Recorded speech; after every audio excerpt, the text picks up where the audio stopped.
Karuna Kori.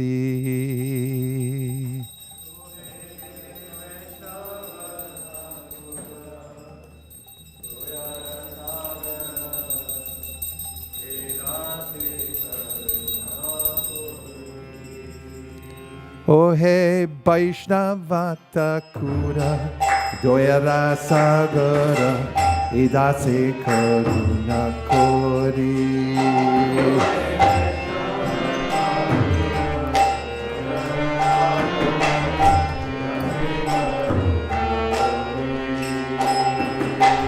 Diyapada Chaya Shodo he amai Tomara charana kori.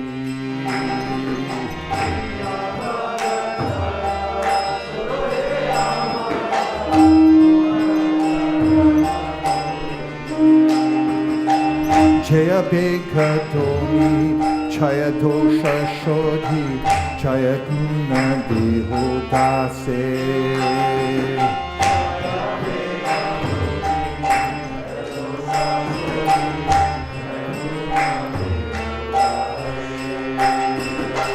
Jaya Satsanga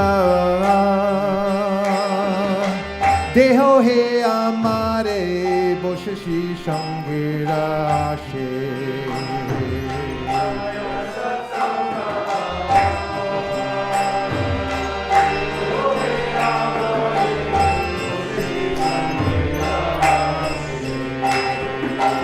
Jaya Satsanga Deho he amare Boshashi Shangirashe.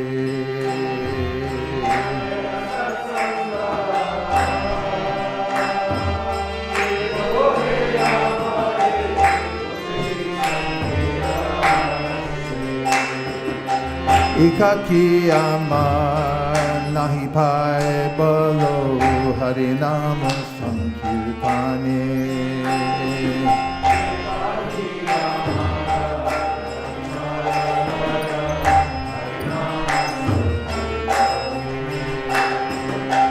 Tumi kripa kore shraddha bindu diya dehona.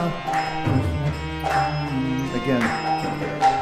Tumi kripa kore shraddha bindu diya deho Krishna nama thane.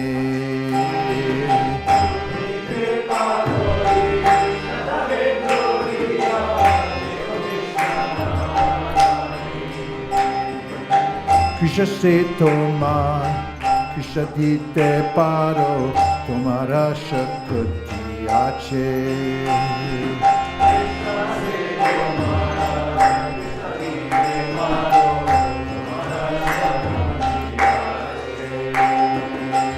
Amito Ganga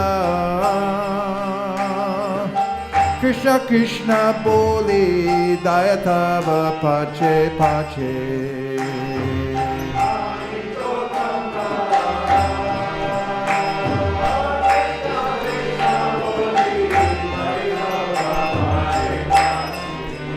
Oh hey Vaishnava Thakur Doyara Sagara Idase Karuna Kori.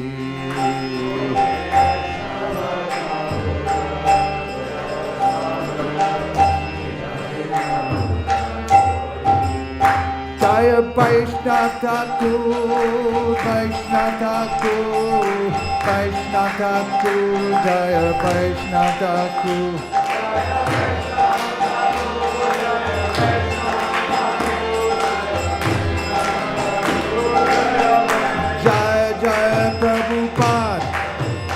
Prabhupada, Prabhupada, Jaya Jaya Prabhupada.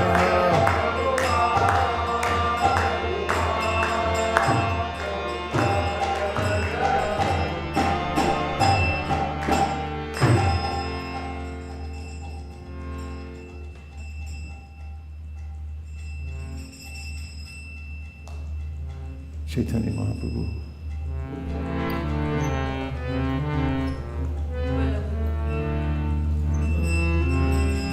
Ujjvala Varana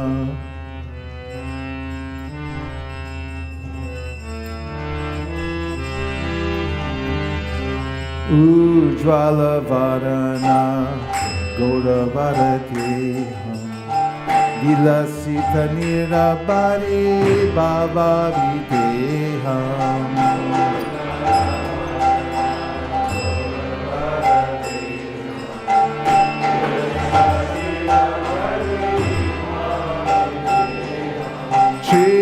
Bhuvana Pavana Krupaya Lesham Tam Pranamami Cha Shri Shachitanayam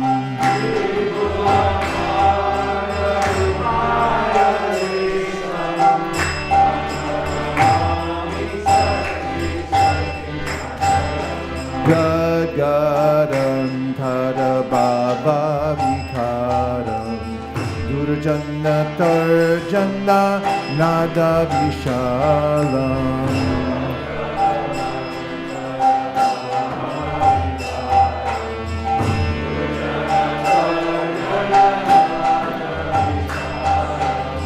Pavabhaya Bhajana Karana Karanam Tam Pranamami Cha Shri Sachitanayam.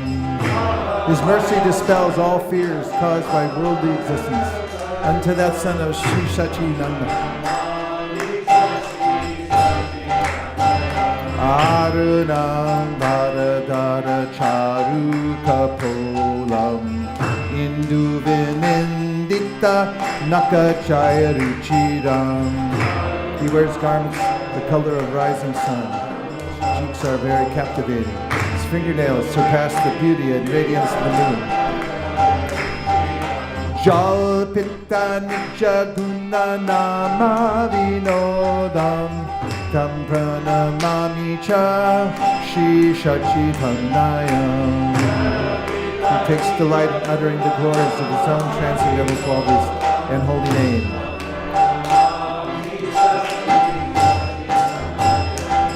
Digalita Nayana Kamala Jaladaram Bhushana Navarasa Bhava Vikaram. Shri Sachinandan Gaura Hari Ki Jai.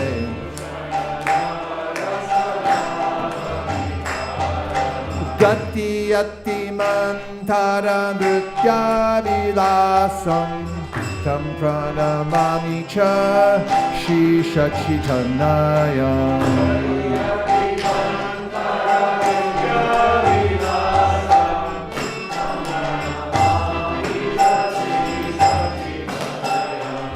Chanchala Charu Charana Gati Ruchiram Manjira Ranjita Parajuga Madhuram.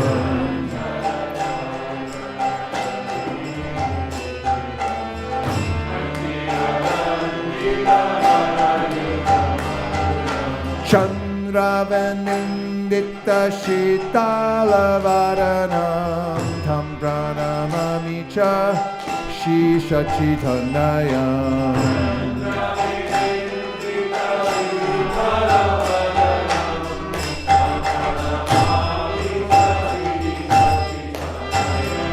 Dritakati Tora Kamandalu Dandam Divyakalevara Mundita Mundam.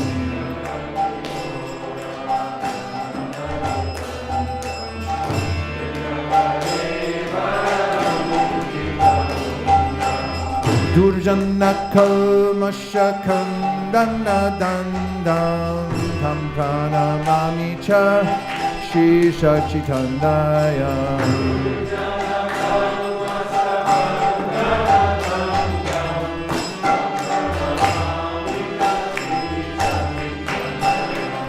Bhushanda Buraja Lakavalitam Kampita Bindara Vararuchiram.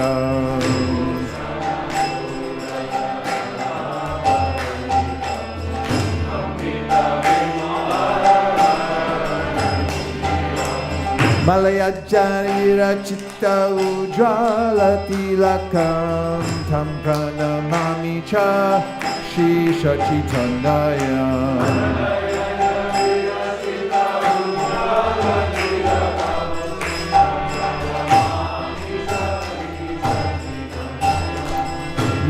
Ditaruna Kamaladalanayana Ajanulam Vitta Shibhujadigalam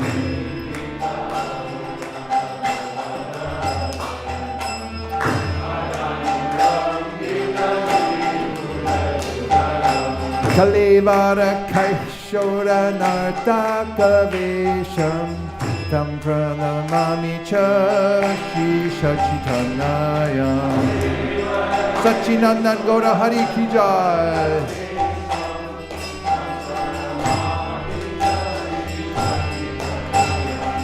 Ujvala Varna Gaura Bharateham Vilasita Niravani Baba Videham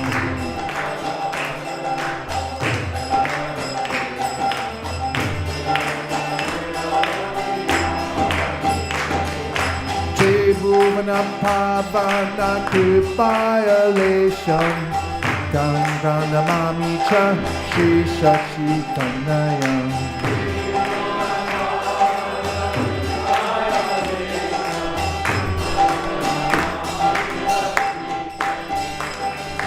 Jaya Sachinandana Jaya Sachinandana Jaya Sachinandana Jaya Gaura Hari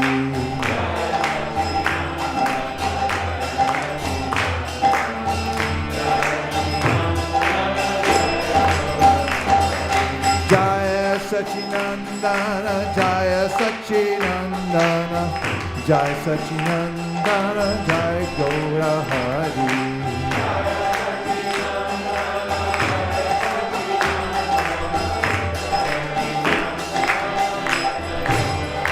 Hare Krishna, Krishna Krishna, Hare Hare, Hare Rama. Rama Rama Hare Hare Krishna Hare Krishna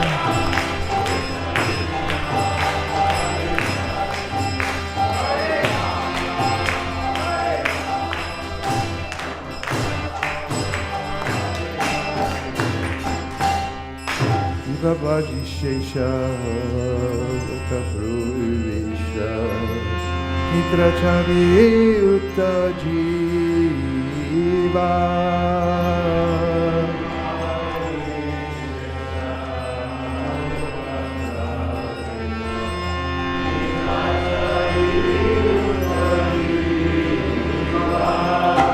Bolo Hari Hari Mukunda Murari Rama Krishna Haya Kriva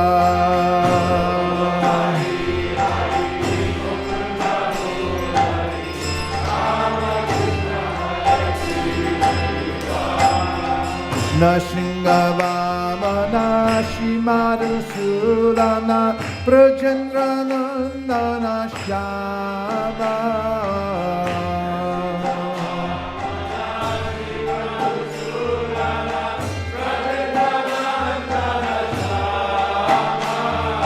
Putana Khatanda Kaitaba Shatanda Jaya Dasharati Rama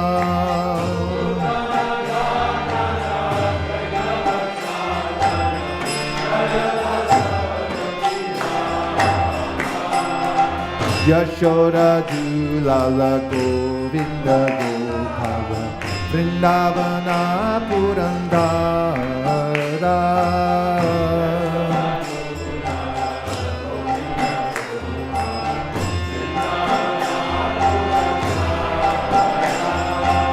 Gopi Priya Jana Radhika Ramana Bhuvana Sundara Bodha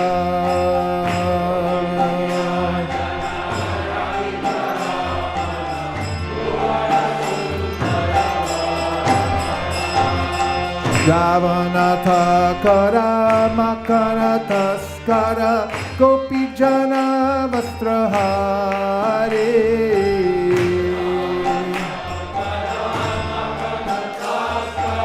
Shri Vrindavan Dham Ki Jai Brajera Rakala Gopa Vrindapala Chittahari Manshitari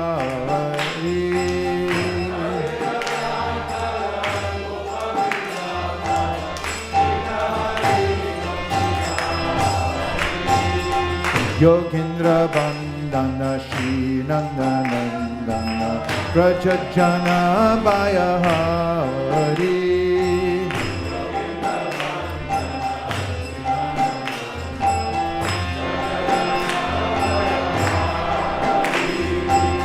Navina Nirara Rupa Manohara Mohana Vamshi Vihari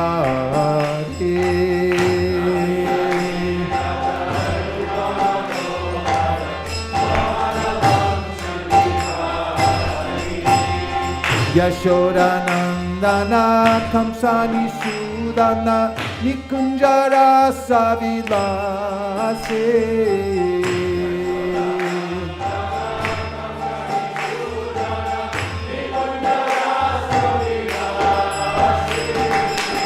Dambakana Rasa Palayana Vrindavipina Nivasi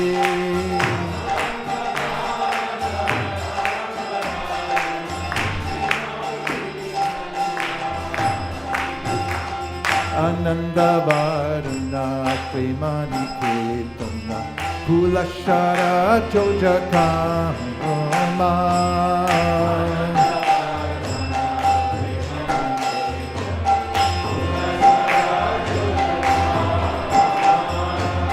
Gopanga Nagana Chitta Virodanda Samasta Guna Gana Dhamma Sadhu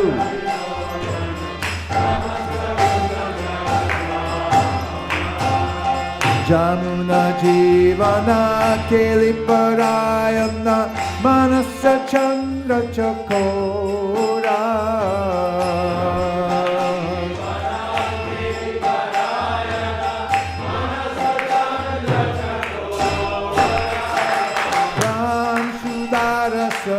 Gau Krishna Jasha Rakova Chana Mana Mohora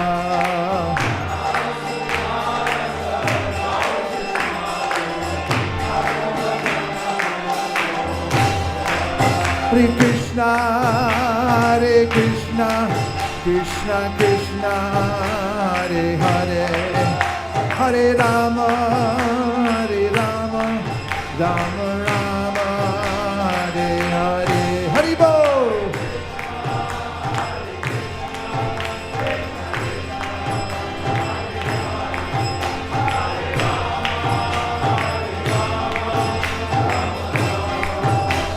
Detai Gaur Haribo Haribo Haribo Tai Gaur Haribo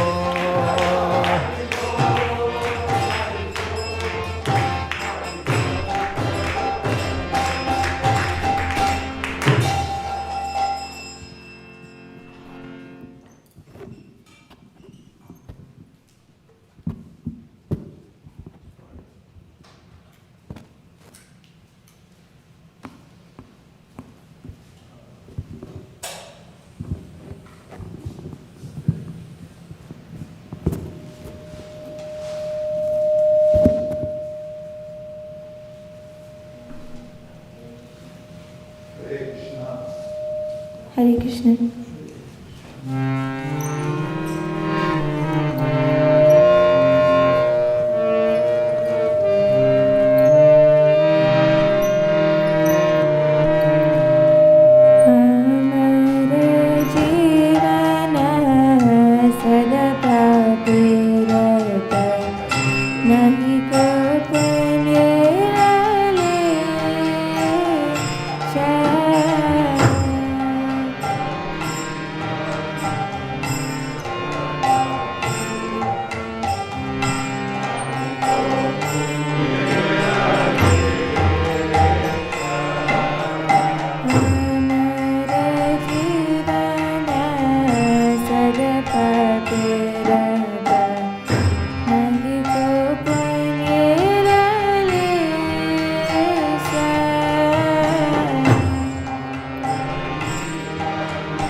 Kunti vacha Namaste Purusham Tvadyam Ishvaram Prakrite Param Alaksham Sarva Bhutanam Antirbahir Avastitam Maya Javani Kacshanam Ajnad Hokshatam Avyayam Nalakshya Se Muda Drisha Nato Natya Dharoyata Tata Paramahamsanam Muninam Malatmanam Bhakti Yoga Vidhanartham Katham Pashyemahi Striyaha Krishnaya Vasudevaya Devaki Nandanaya Cha Nanda Gopa Kumaraya Govindaya Namo Namaha Nama Pankajanabhaya Nama Pankajamaline Nama Pankajanetraya Namaste Pankajangraye Yata Rishikesha Kalena Devaki Kamsena Rutati Chiram Sucharpita Vimochitaham Cha Sahatmaja Vibho Vayevanathena Mahurvipadganad Vishan Mahagne Purushada Darshanad Asatsabhaya Vanavasa Krichyata Mrade Mrade Neka Maharatastrato Dronyasrataschasma Hare Virakshita Vipada Santuta Shashvat Tatra Tatra Jagat Guru Bhavato Darshanam Yatsyad Apunar Bhavatarshanam Janmaishvarya Shruta Shribir Idamana Madakpuman Naivarhatya Vidatumbai Tvama Kinchana Gocharam Namo Kinchana Vittaya Nivrita Gunavrittaye Atma Ramaya Shantaya Kaivalya Pataye Namaha Manye Tvam Kalamishanam Anadi Nidadam Vibhum Samam Charantam Sarvatra Bhutanam Yanmitakali Naveda Kaschid Bhagavam Shikirshitam Taveham Anasya Nirnam Vidambanam Nayasya Kaschid Daritosti Karichid Vaishascha Yasmin Vishama Matirnrinam Janma Karma Cha Vishvatman Ajasya Karturatmanaha Tiryan Rishishu Yadusu Tadadyanta Vidambanam Gopyada De Tvaya Kritaga Sidamatavad Ye Te Dashashu Kalilanjana Sambramaksham Bhaktram Naniya Bhayabhavanaya Stitasya Samam Vimohayati Phirapi Yadvipeti Kechirahurajam Jatam Punya Shlokasya Kirtaye Yadho Priyasyan Vavaye Malayasye Vachandanam Apare Vasudevasya Devakyam Yachito Bhyagat Ajastram Asya Shemaya Vadhaya Cha Saradvisham Bhava Tataranayanye Bhuvo Nava Ivo Dadao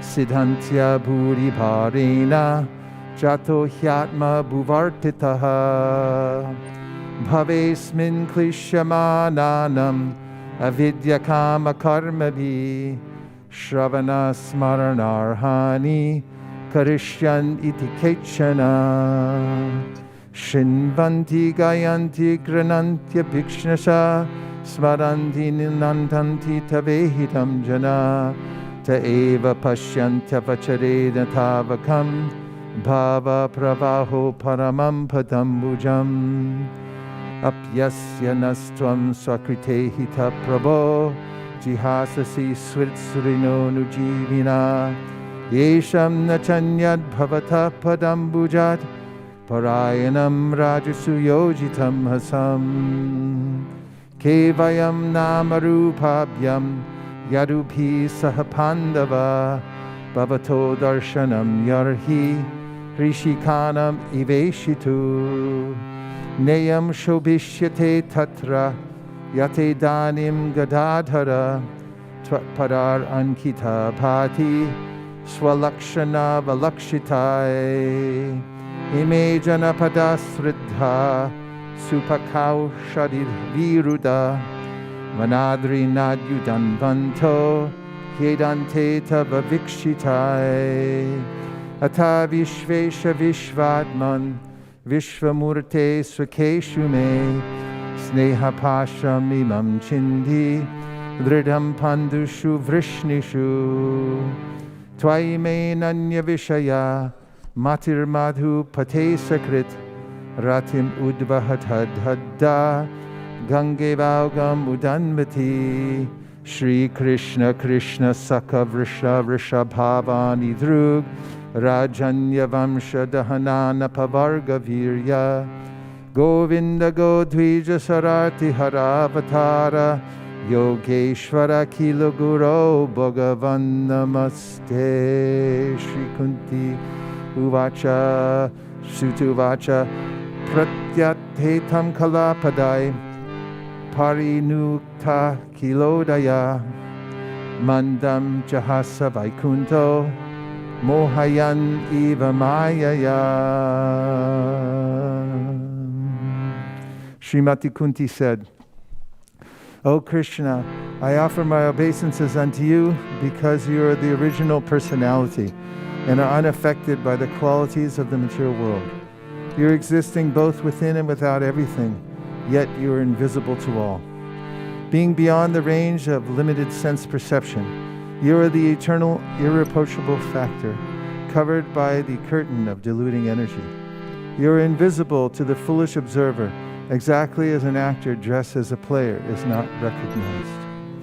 You yourself descend to propagate the transcendental science of devotional service to the hearts of the advanced transcendentalists and mental speculators, who are purified by being able to discriminate between matter and spirit. How then can we women know you perfectly? Let me therefore offer my respectful obeisances unto you, the Lord, who has become the son of Vasudeva, the pleasure of Devaki, the boy of Nanda, and the other cowherd men of Vrindavan, and the enlivener of the cows and the senses. My respectful obeisances are unto you, O Lord, whose abdomen is marked with a depression like a lotus flower, who are always decorated with garlands of lotus flowers, whose glance is as cool as the lotus, and whose feet are engraved with lotuses.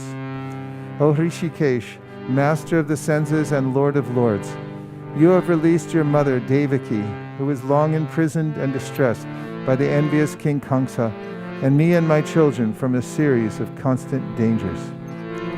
My dear Krishna, your lordship has protected us from a poisoned cake, from a great fire, from cannibals, from the vicious assembly, from sufferings during our exile in the forest, and from the battle where great generals fought.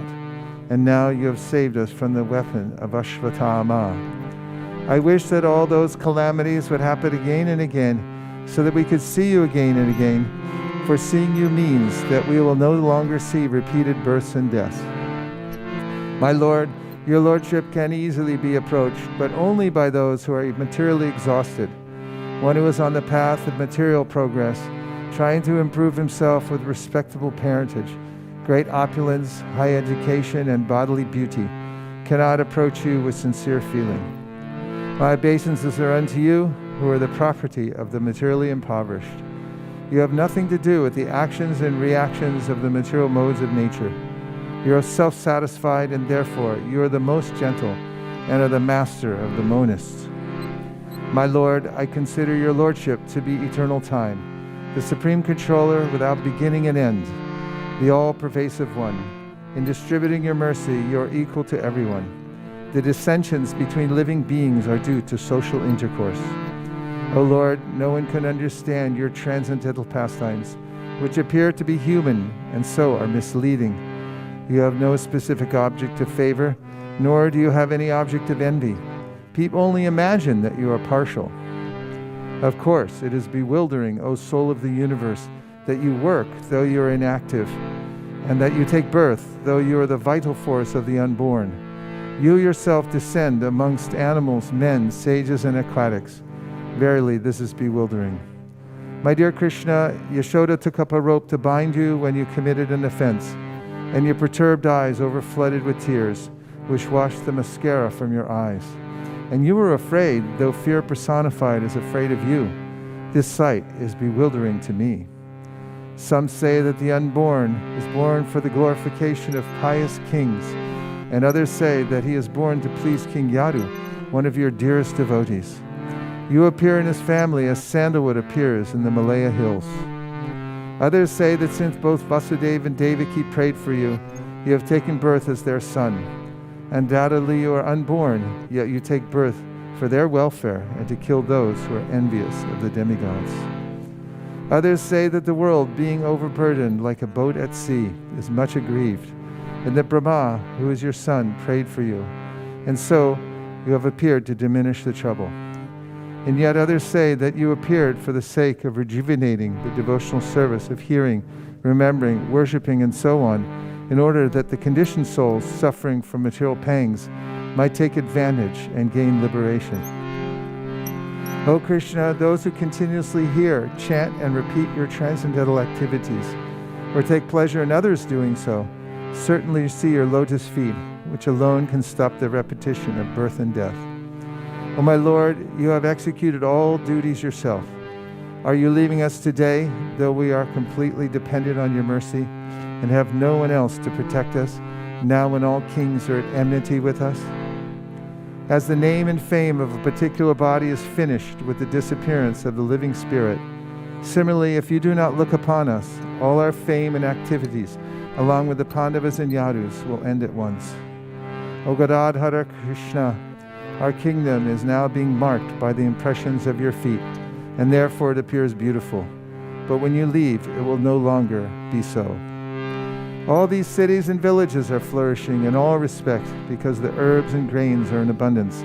The trees are full of fruits, the rivers are flowing, the hills are full of minerals, and the oceans full of wealth. And this is all due to your glancing over them. O Lord of the universe, soul of the universe, O personality of the form of the universe, please therefore sever my tie of affection for my kinsmen, the Pandavas and the Vishnus. O Lord of Madhu, as the Ganges forever flows to the sea without hindrance, let my attraction be constantly drawn unto you without being diverted to anyone else. O Krishna, O friend of Arjuna, O chief amongst the descendants of Vrishni, you are the destroyer of those political parties which are disturbing elements on this earth. Your prowess never deteriorates. You are the protector of the transcendental abode, and you descend to relieve the distresses of the cows, the brahmanas, and the devotees. You possess all mystic powers, and you are the preceptor of the entire universe. You are the Almighty God, and offer you my respectful obeisances. Sutta Goswami said, the Lord, thus hearing the prayers of Kunti Devi, composed in choice words for his glorification, mildly smiled. That smile was as enchanting as his mystic power. Srimad-Bhagavatam ki jai, Shri Kunti Devi ki jai, Gaur Premanande Haribol. Srimad-Bhagavatam.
Jaya Radha Madhava Jaya Kunja Bihari.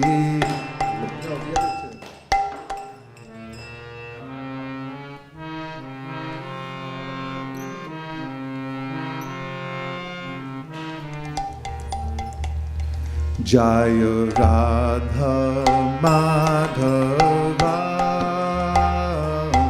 Jaya Kunja Bihari.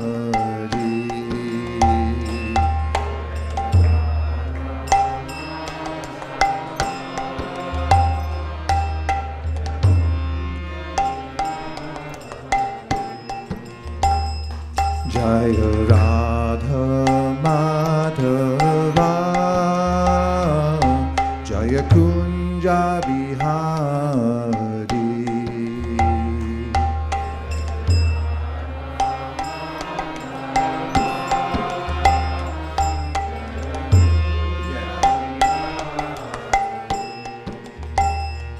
Jaya Radha Madhava Jaya Kunja Bihari.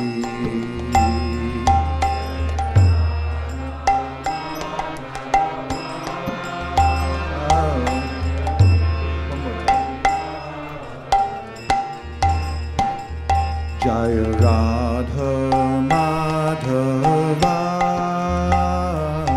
Jaya Kunja Bihari.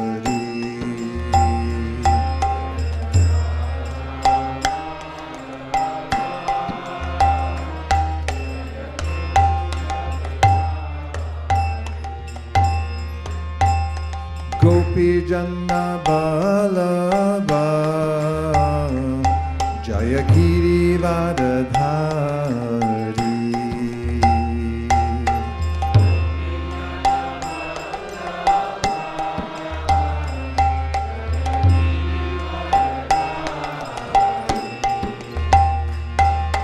Gopi Janna Balaba Jaya Girivardhari.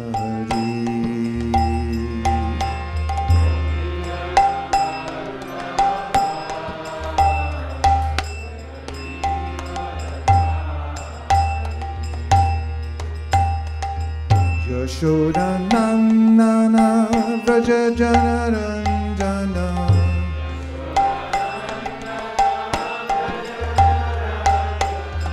Yashoda Nandana Vraja Janaranjana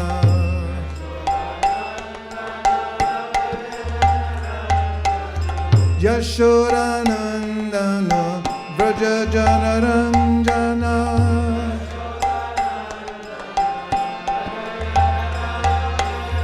Yashodanandana Vraja Janaranjana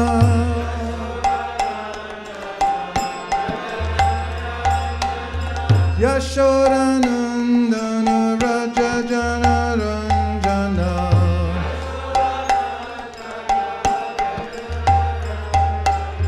Jamuna Tira Vanachari.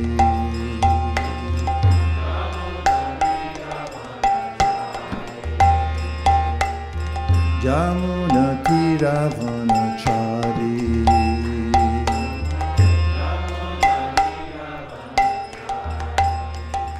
Hare Krishna Krishna Krishna Hare Hare Hare Rama Hare Rama Rama Rama Hare Hare Hare Krishna.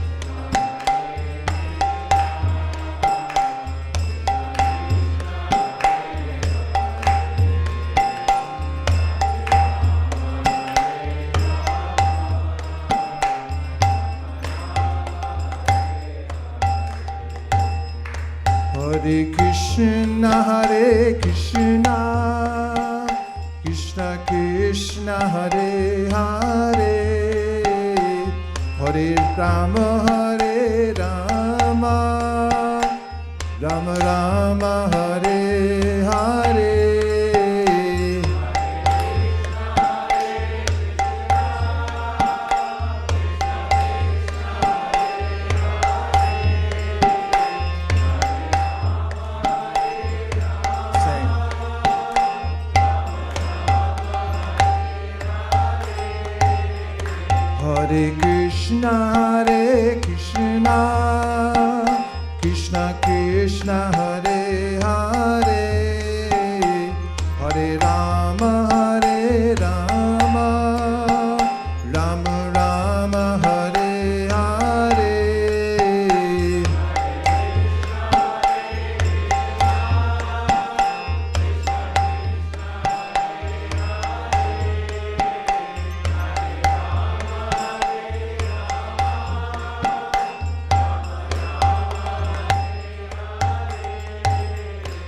Hare Krishna, Krishna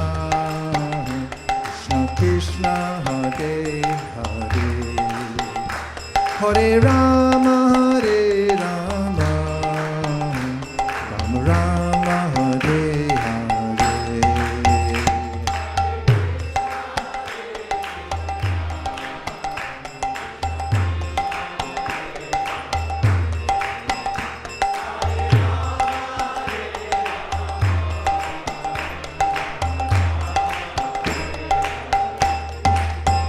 Hare Krishna, Krishna Krishna, Hare Hare, Hare Rama, Rama Rama, Hare Hare.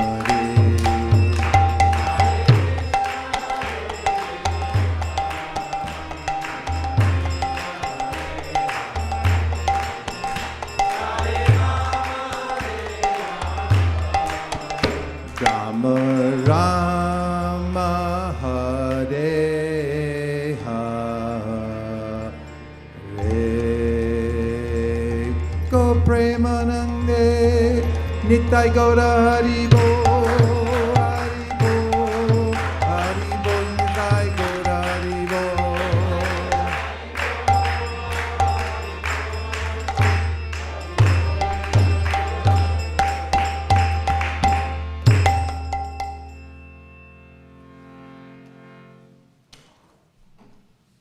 Help.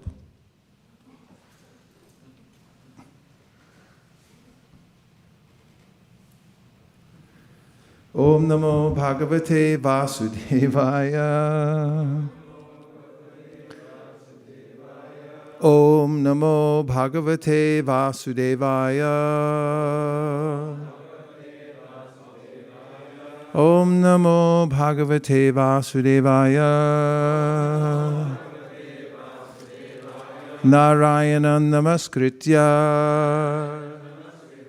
Naram Chaiva Narottamam Devim Sarasatim Vyasam Tato Jayam Udiraye. Well, we did something right. We attracted Devavrata back here. Hare Krishna.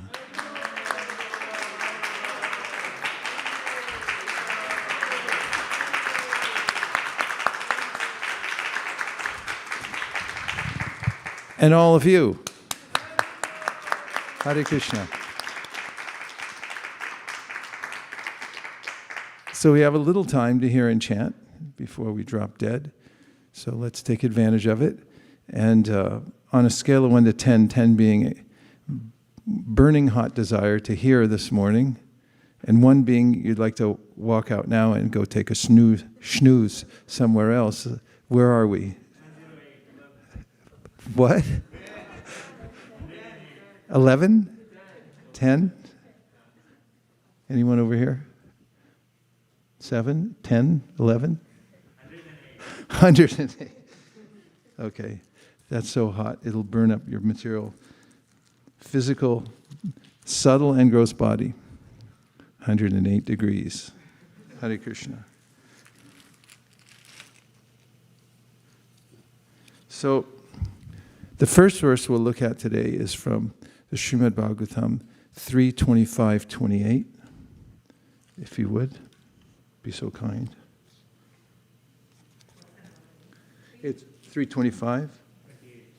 38, yes. 38. Sorry.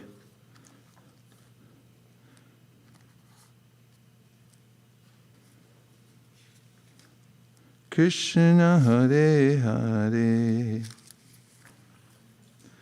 Hare Rama. Okay, I'll say, if you would like, please repeat. Nakari chin mat para shantarupe. Nangshanti no me nimisho ledihetihi. Yesham maham priya atma sutascha. Saka Guru Surido Daivam Ishtam. And now the synonyms. Na, not. Karhichit, ever. Matpara, my devotees. Shantarupe, O mother. Nangshanti, will lose. No, not. May, my. Animisha, time. Laity, destroys. Heti, a weapon. Yesham, of whom. Aham, I. Priya, dear. Atma, self. Sutta, son. Cha, and. Sakha, friend. Guru, preceptor. Suridha, benefactor. Daivam, deity. Ishtam, chosen. And the translation, the Lord continued, this is Kapila speaking to Devahuti, my dear mother, devotees who receive such transcendental opulences are never bereft of them. Neither weapons nor the change of time can destroy such opulences, because the devotees accept me as their friend, their relative, their son, preceptor, benefactor, and supreme deity. They cannot be deprived of any of their possessions at any time. Let's say it together. The Lord continued, my dear mother, devotees who receive such transcendental opulences are never bereft of them.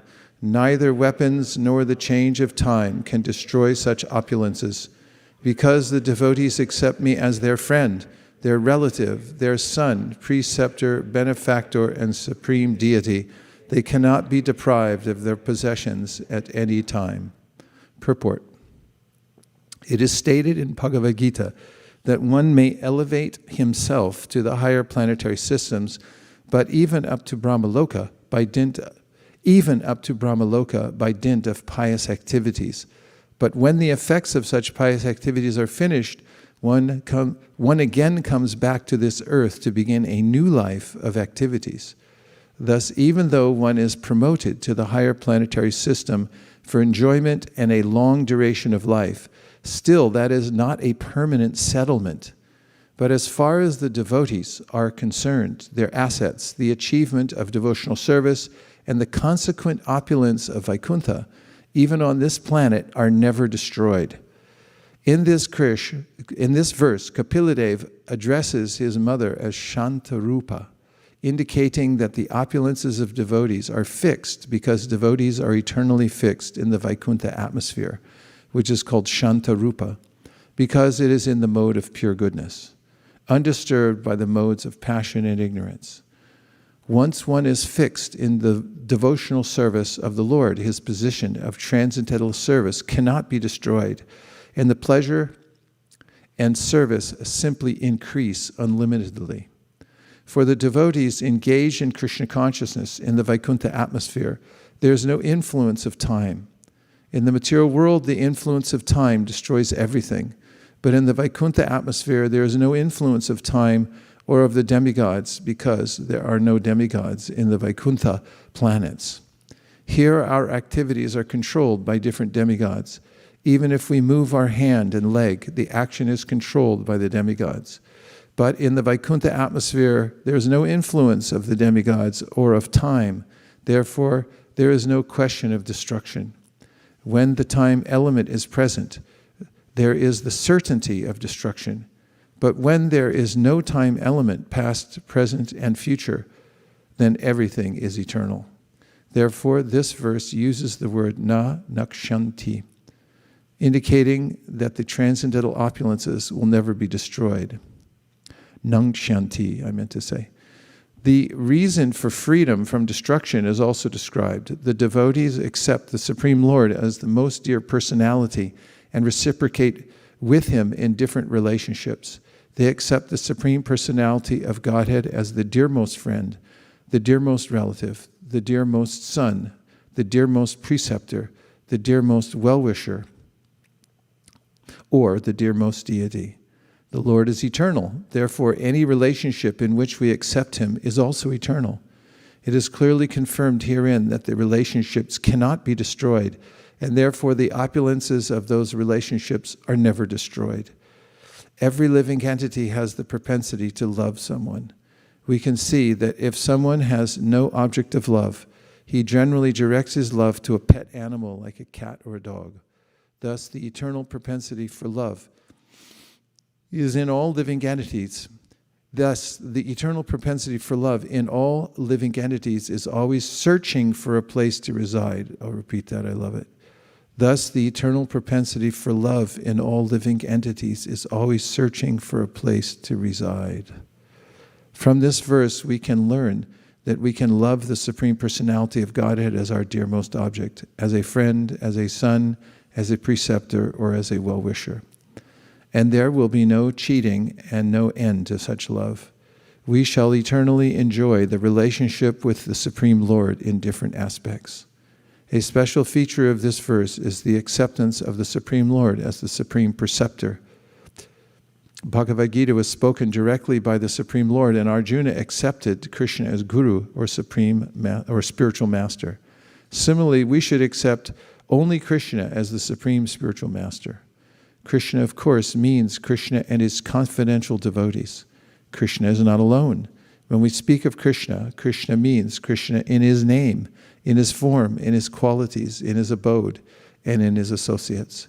Krishna is never alone, for the devotees of Krishna are not impersonalists. For example, a king is always associated with his secretary, his commander, his servant, and so much paraphernalia. As soon as we accept Krishna and his associates as our preceptors, no ill effects can destroy our knowledge. In the material world, the knowledge which we acquire may change because of the influence of time, but nevertheless, the conclusions received from Bhagavad Gita directly from the speeches of the Supreme Lord Krishna can never change. There is no use interpreting Bhagavad Gita. It is eternal. Krishna, the Supreme Lord, should be accepted as one's best friend. He will never cheat. He will always give his friendly advice and friendly protection to the devotee. If Krishna is accepted as a son, he will never die. Here we have a very loving son or child. But the father and mother, or those who are affectionate towards him, always hope, may my son not die. But Krishna actually never will die. Therefore, those who accept Krishna or the Supreme Lord as their son will never be bereft of their son. In many instances, devotees have accepted the deity as a son. In Bengal, there are many such instances, and even after the death of the devotee, the deity performs the Shraddha ceremony for the father. The relationship is never destroyed. People are accustomed to worship different forms of demigods, but in the Bhagavad Gita, such a mentality is condemned. Therefore, one should be intelligent enough to worship only the Supreme Personality of Godhead in his different forms, such as Lakshmi, Narayan, Sitaram, and Radha Krishna. Thus, one will never be cheated. By worshiping the demigods, one may elevate himself to the higher planets, but during the dissolution of the material world, the deity and the abode of the deity will be destroyed. But one who worships the Supreme Personality of Godhead is promoted to the Vaikuntha planets, where there is no influence of time, destruction, or annihilation. The conclusion is that the time influence cannot act upon devotees who have accepted the Supreme Personality of Godhead as everything. So we have Matsamon Nasti Papa Atma. We have it somewhere.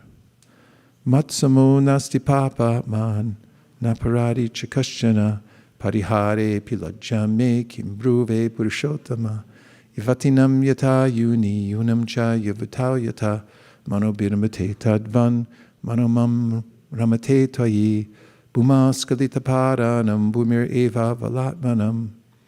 Bhakti Yoga. Now I went into Queen Kunti's prayers. I'm sorry.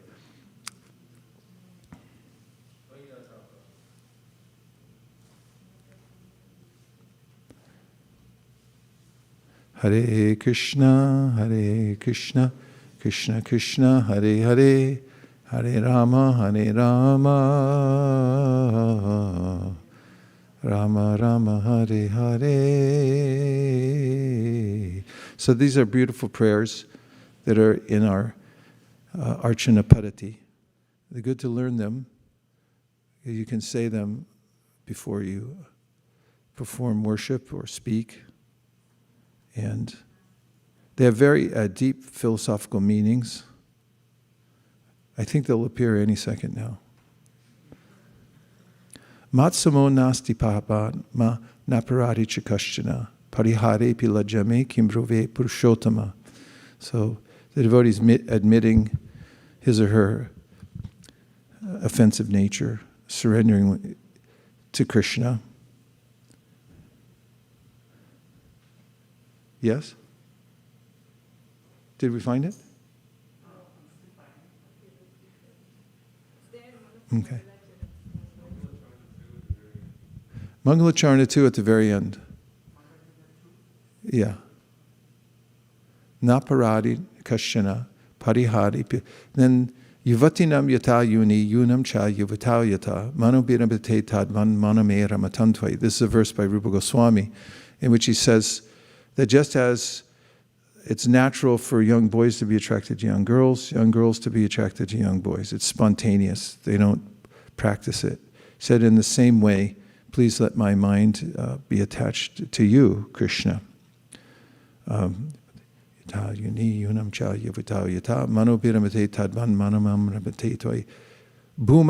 skalita paranam bhumir eva valambanam tvayi jata paranam tvameva sharanam prabho.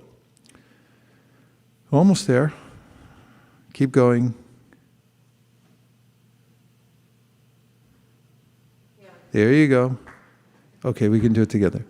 Matsamo nasti papatma naparadi chakashchana parihare pilajjame kimbruve purushottama ivatinam yata yuni yunam cha yuvatau yata Mano biramate tadvan manomera matam twayi o Purushottam.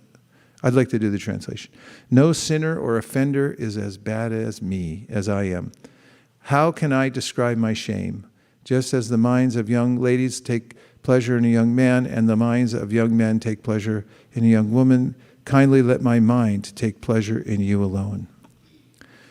Bhumau skalita padanam bhumir eva valambanam tvayi jata paradhanam tvameva sharanam prabho. Just as the ground is the only support for those whose feet have slipped, you alone are the only shelter for those who have offended you. Govinda balabe radhe prartaye tvam maham sada twadiyam iti janatu Govindo mam tvayasaha. O Srimati Radharani, beloved of Lord Govinda, this is my request. May you and Lord Govinda consider me one of your assistants. Radhe Vrindavanadishe Karunamritavahani Kripayani Japadabja Dasyam Mayam Pradiyatam. O Srimati Radharani, O Queen of Vrindavan, you are a river flowing with the nectar of mercy. Please be kind to me and give me a little service at your lotus feet. Nitai namineche namirhate shadamulyenam tite chere.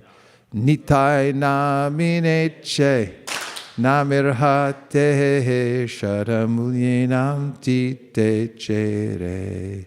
Sri Krishna Chaitanya Prabhu Nityananda Sri Advaita Gadadhar Shivasadi Gaura Bhakta Vrinda. Hare Krishna Krishna Krishna Hare Hare Hare Rama Rama Rama Hare Hare. And now we're back to the Srimad-Bhagavatam verse from today, 3:25-38, a verse quoted by Srila Rupa Goswami in the Bhakti Rasamrita Sindhu. May I have the book, please? Book version.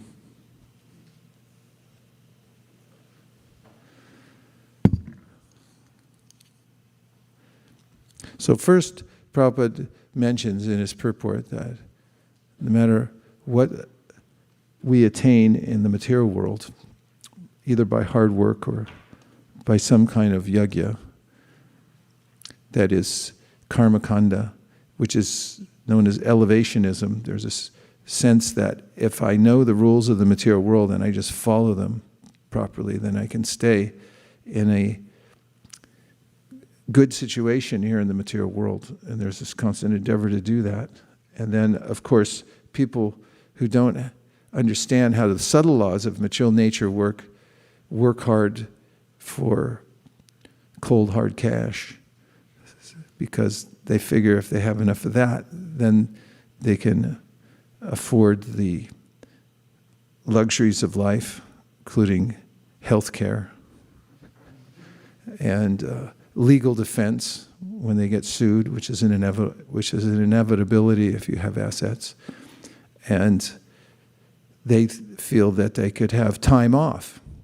But generally that doesn't happen anyway, because you'll find that people with billions of dollars, and you may meet them, say, how are you doing? It's like, I'm managing 5 businesses.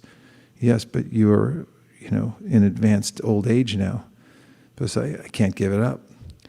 It becomes an addiction to constantly get more, and there's no point at which one feels satisfied, atman yeva atmana tushta, satisfaction in just being who you are, which is a spiritual soul in service to Krishna.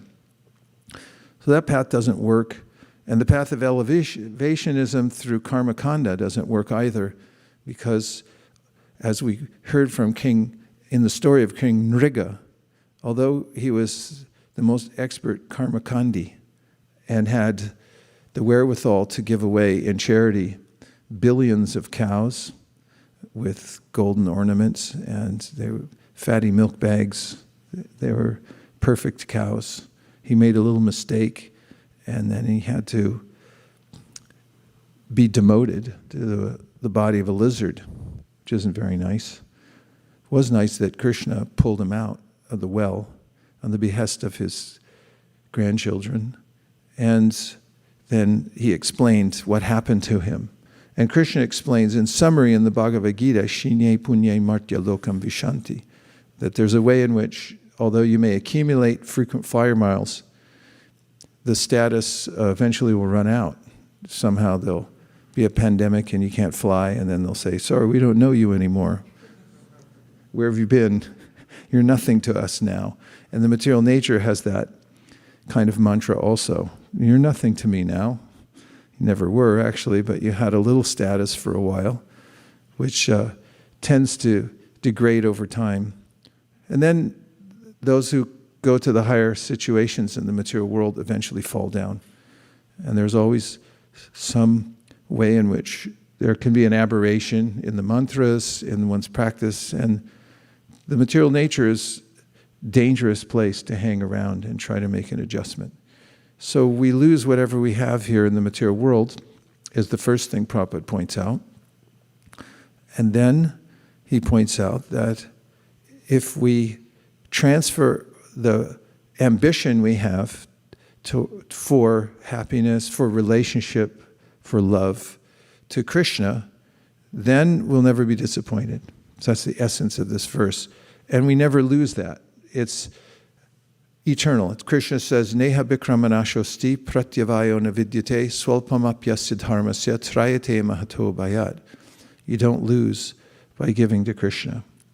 When you surrender to Krishna even a little bit, that's permanent. That's a permanent asset. And even if you don't make it to the full, to the goal in one lifetime, Krishna explains in the Bhagavad Gita that you'll be given facility, perfectly aligned in your next life to take up where you left off.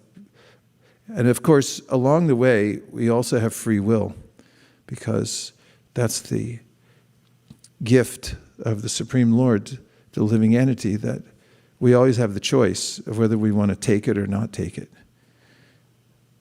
However, hearing this, I wrote the verse down and carried it around with me because I appreciated so much the insight given to us by Lord Kapila Dev, that is simple but very informing of how we should invest our time and energy, to whom we should give our emotion, the emotion of love and service, and that's to Krishna. Otherwise, we'll be disappointed.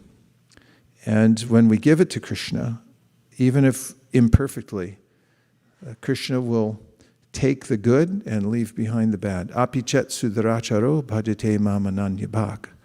Sadureva samantavya samyag vyavasito hisa. He says in the Bhagavad Gita, if someone has this determination to give his or her heart to me, then even if there's a mistake and the person digresses into worldliness again and loses his or her train of thought, and Krishna says, oh, that person's intention is correct, and therefore sadhur eva samantavya. It's certain you should consider this person a sadhu. It's so important, the intention. And therefore, it's important to cultivate this throughout one's life, to come to this strong and clear resolution that I only benefit by giving to Krishna and by doing devotional service. Everything else is maintenance of the situation that I've already created for myself, which is also known as making the best use of a bad bargain. When you get ripped off or you make a big mistake, and don't freak out, just pick yourself back up again and do the best you can with what you have right now. In the case of devotional service, Supada mulam bhajata priyasya tyaktanya bhavasya hare priyeshaha vikarma yachot patitam katanchid tunoti sarvam hridisani vishtaha. Srimad-Bhagavatam says, if you are on the path of devotional service and you blow it, then keep going. Because Krishna is there in your heart, and he understands your intention, and he'll rectify everything, because he's the only one who can rectify everything. We can't, he can. In Gyan, path of Gyan, people simply want to give up the material world. There's no sense of service at all. It's just, get me out of this thing. Get this stuff off me. And there's no hint of, I want to do any service. The karmis, path of karma, is all about me, me, me. And trying to gather the energy around oneself and not knowing who oneself is. That's the problem. And bhakti, it's perfectly placed. It means our intention and our endeavors are perfectly placed in service. Because we're part and parcel of Krishna. And just like a tiny screw, when it falls from a machine and it becomes insignificant, if you find it on the ground at Market and Powell, a little screw rolled into a crack, and you can see it there, it's as forlorn and useless as those we see on the street as human beings who have lost their sense of purpose, and they're simply loitering, and there's lots of them there. They don't have any sense. What to speak of all the people hustling from one place to the next to try to gather some goods manufactured in Bangladesh and put them in a bag manufactured in Mexico. They'll be used for a couple days and then tossed and recycled, put it on a boat back to Bangladesh to be used by people who made it in the first place. It becomes a farce. The whole society becomes a farce because it's disconnected as much as a little screw. But if that screw can be reconnected to the machine for which it was made, in which it was serving a purpose, then it becomes a mighty screw, becomes a heroic little screw. It's like, little screw, how are you doing all this? You're so great. You're holding this whole thing together. You're making it work. You're part of the whole. And while you're connected to the whole, you're glorious. You could sing a song about it. You could have a victory song about the little screw in the machine. But when it falls out, then it's just useless. And it's kind of so out of place that we consider it to be a kind of annoyance to our purview. When we see it, it's like, that shouldn't be there. And however, when we have this vision that we're like that, when we're disconnected from devotional service, and then we can see the screw and connect it. So this verse gives us impetus to become greedy for devotional service. Just as a business person is ambitious and works hard all day long to try to get more wealth, to win in the margins. Every little percentage counts. Is calculating it, looking at statistical analysis. How much am I going to earn in 20 years if I get an extra 0.4% return on my investment? And where's the best place right now to invest? And that business person is always trying to get more. There's no point at which he or she, thinks like, I have enough. So we're being asked to transfer that same kind of ambition to devotional service. It's okay. We're not gyanis. We're not, okay, just let go of it. No, it's a matter of transference. We transfer that same ambition, but get it right this time, sir. You're way off. You're off by a whole 180 degrees. That's a lot.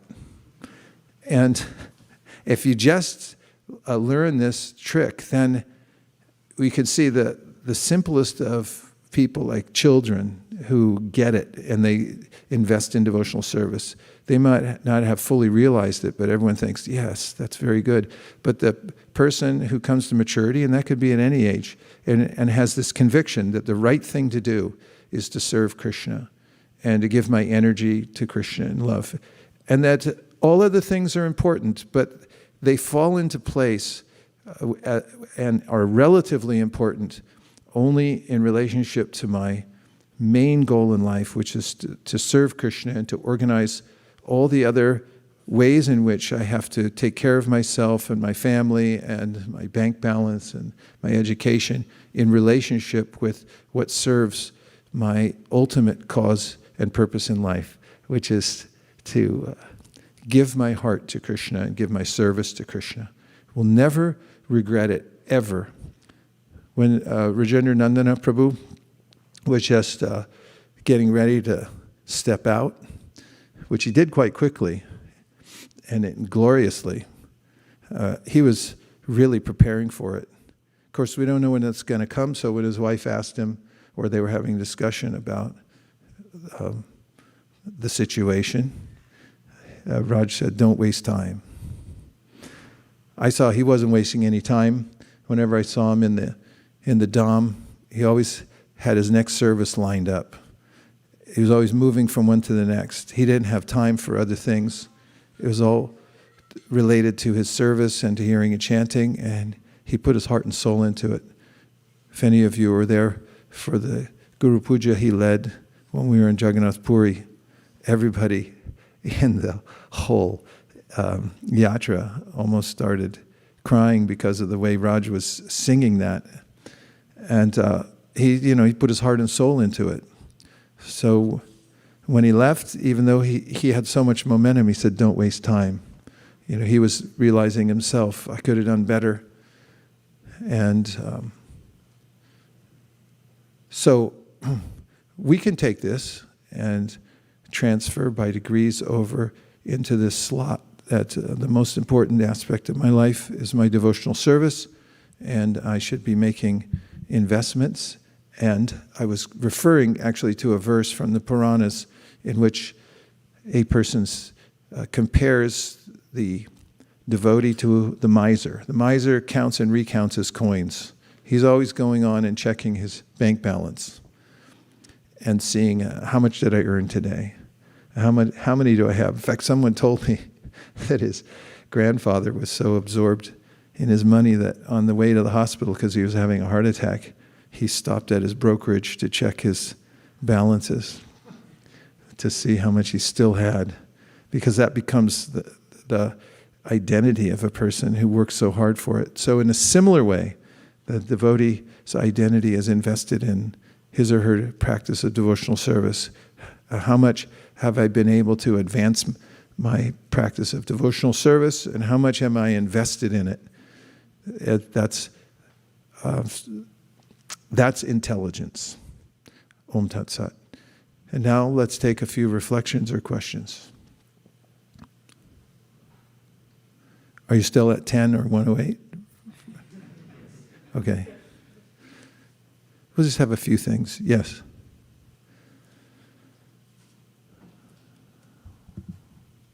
We need microphones, please. Thank you.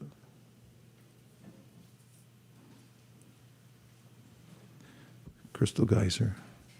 After a long Bhagavatam class, I drink crystal geyser. Hare Krishna. I like the point that if we transfer our ambition for happiness for surrendering to Krishna, so it will become our eternal asset. Yeah. Let's look up the word ambition from the research department. Ambi, it's got ambi in it, like ambidextrous. Means you're expert with both hands, I think. Ambi means two. Ambitious. Could we have a microphone in the research department, please? Unless we're running out of them. Here it comes. Okay.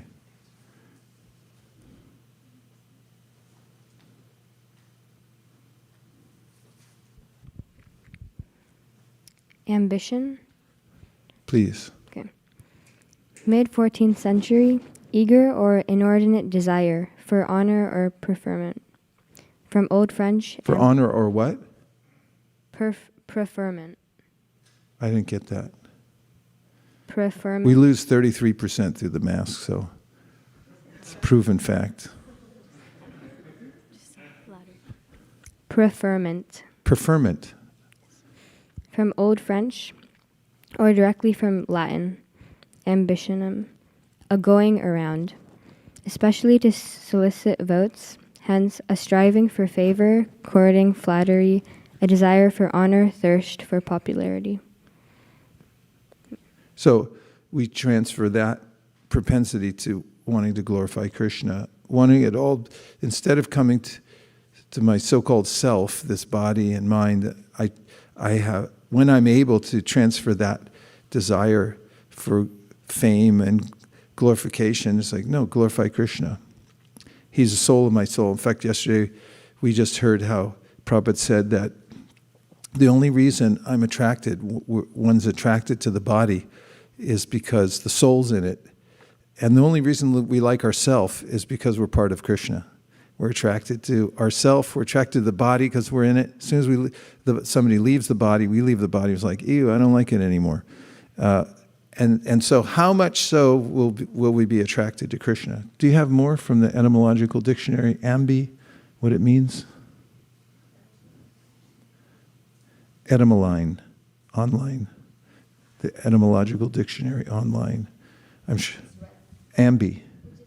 But what's ambi? Can't you click on ambi? Yes. Ambi is around. Around. Mm-hmm. So how does that relate? Means also what? Both. Like ambidextrous. And it also means around. Do you have anything more? Ambi is around, and Asian is coming from IRE, which means go. Go? Asian means go around. Go around. It means you're going around to try to get everything. We used to do a play for the Sunday program where this person was given the opportunity that could have as much land as he could circumambulate in one day. And so he sets off and he starts running, but he had to be back by sunset. And he was running and running wider and wider and wider because I got to get all this. And he goes so wide that he runs himself to death, basically, and doesn't make it back because he can't stop widening his circumference, to get more. However, in devotional service, if you do this, it's okay.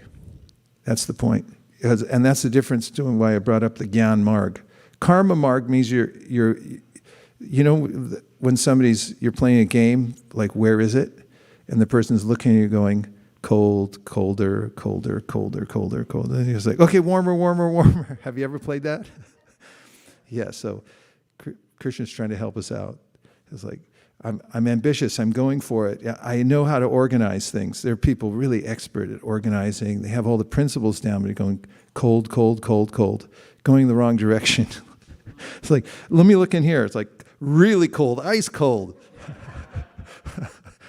And then when you start moving towards this idea of universality, it's like a little warmer, a little warmer. It's like, no, I just love my family.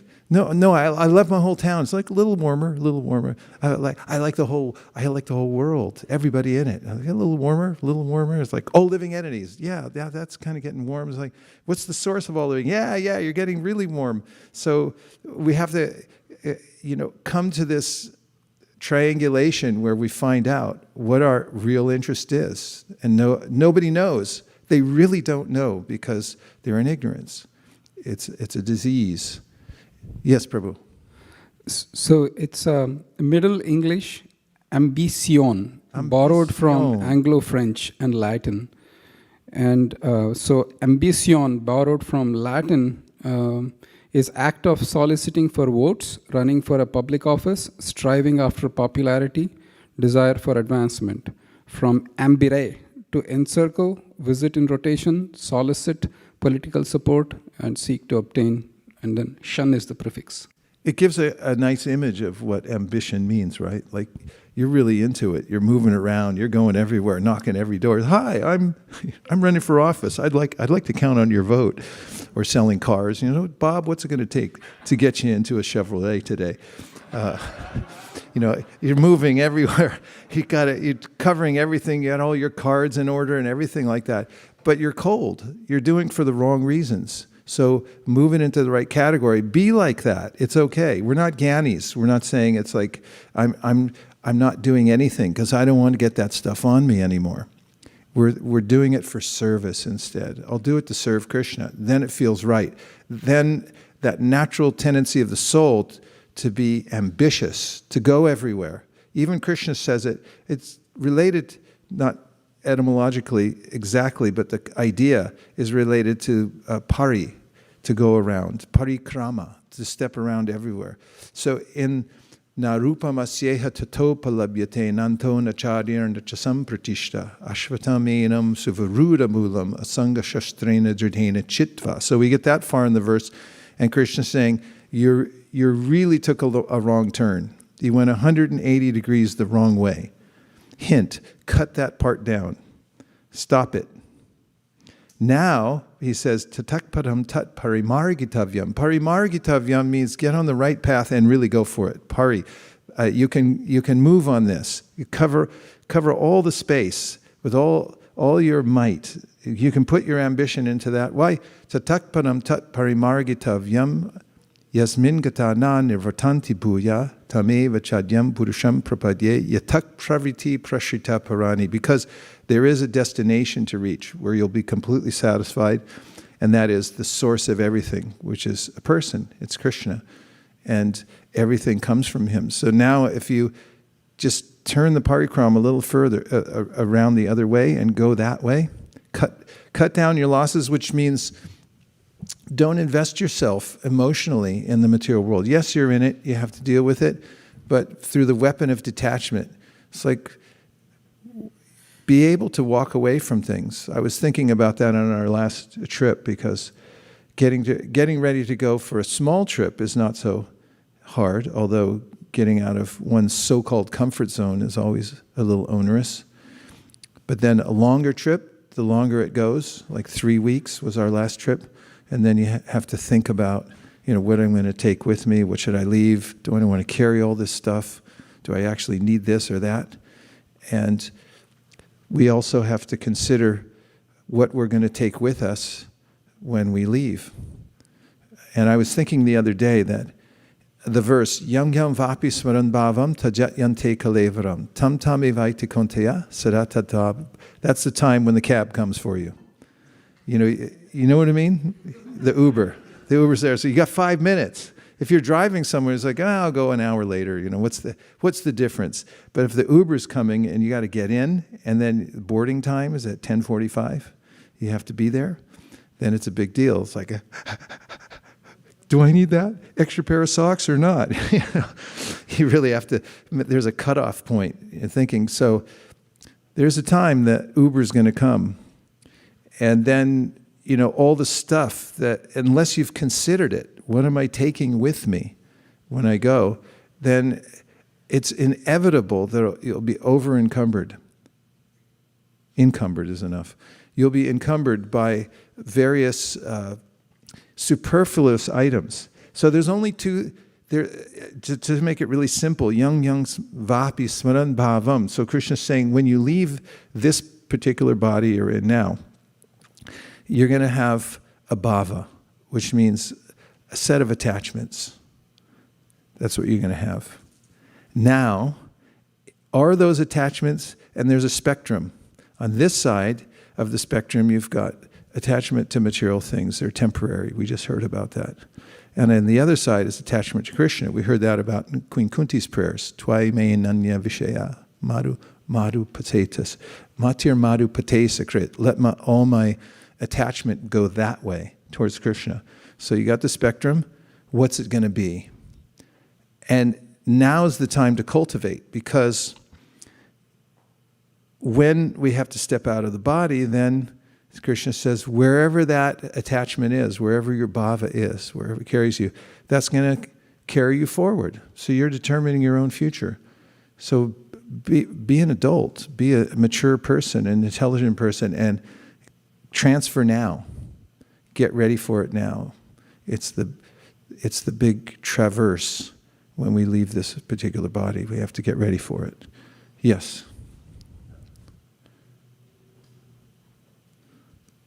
Hare Krishna. I was really able to connect with the point of the screw being not attached, not connected back to the machine. I was remembering yesterday's experience at the Thanksgiving Prasadam distribution. Thanks to Shamlangi Mataji and Ansapriya for all the arrangements they have made. I met so many homeless people yesterday. Many of them almost carrying trash, like they had big strollers or some kind of machinery where they were carrying things, almost garbage, bags and bags of garbage they were carrying. And they came to us asking for food, and many of them took multiple plates. They asked us if they can come back again. And I was just thinking about all of these people that, how unfortunate they are, that they are just thinking about just the next meal and how do I get the next meal and how much over collection I can do when I'm getting this one box of meal. And everybody had almost like a McDonald's box with them or a Burger King box. And I was thinking, what have they been eating all this while and where their life is headed? And when we tell them about anything Krishna consciousness, they would just slightly slip the book just next to where we are sitting. They won't even take the book. And it is such an unfortunate situation, I was thinking. But at the same time, I was feeling happy that they at least had prasadam cooked by devotees like Hansapriya and her team. And I was thankful that they would at least say Hare Krishna. Somebody would just come and tell, oh yeah, Gandhi, Mother Teresa, I know everything about you folks. Thank you for doing this. That kind of thing. And they were trying to connect, but the connection was not happening. But at least I thought there is some seed which has gone in for the screw to connect back to the machinery. So I was thankful for the festival yesterday and all the devotees who helped you. I concur. I'd expand it to all the people. We met lots of people on the spectrum of poor to rich and so forth. And it is striking to see from the community we come from and the culture that we have, the daily disciplines that we have, and the realizations that we may be getting from practicing devotional service, to how we're worlds apart oftentimes from others who don't have that perspective or the context that we have.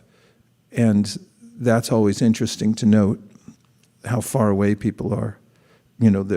It's hard for them to understand it. Unless yesham tontakatam papam jananam punya karmanam te dvanva mohanir mukta bhajanti mam dhridavrta. Until somebody comes to a higher standard of life, they can't understand anything. Partivad dharano dumas tasmaragnis trayimayaha tamasastu tasmat yad sattvam yad brahmadarshanam. Unless one's somewhere close to sattva, it's very difficult for them to envision the idea of the difference between the body and the self. And I was also, I saw you behind the prasadam table, serving up prasadam, and was appreciating, as I was walking away, one of the security guards who couldn't leave his post was standing up in front of the bank, and he was like, "Excuse me, can I get some of that?" And I was like, "Yeah, come on over." And he goes, "I can't leave. I got to stay here." So I brought him a plate, and I was just feeling the plate. It was hot, prasadam, and you put so much on the plate too. It was like overflowing. And when I handed it to him, it was like, "Can I give something for this? Can I give a donation?" There's a real power in the assets we have to offer from Lord Chaitanya's movement, like the prasadam. And I was thinking as I walked away how, and some other security guards and a cop saw me give the guy some prasadam, and I said, "No, you can give a donation if you want." And he said, "Okay, right after I take this, I'll give something." And then the other people were kind of giving a thumbs up, like, "Yeah, way to go, you guys are doing good." And the sankirtan movement is all good. When you go up the street, you find the devotees chanting, and people walk through that canyon. It's a canyon-like arrangement there, a little bit stark, but the sound bounces off everywhere. And then we saw the huge pile, big stacks of books, hundreds of cases of books, and everyone carrying these around. And I was considering the damage done to the material energy on that day and relishing it. It's like being in the military when you make an offensive and then you assess the damage you've done to the enemy the next day. It's like, all right, we blew out a whole section of the town, it's gone.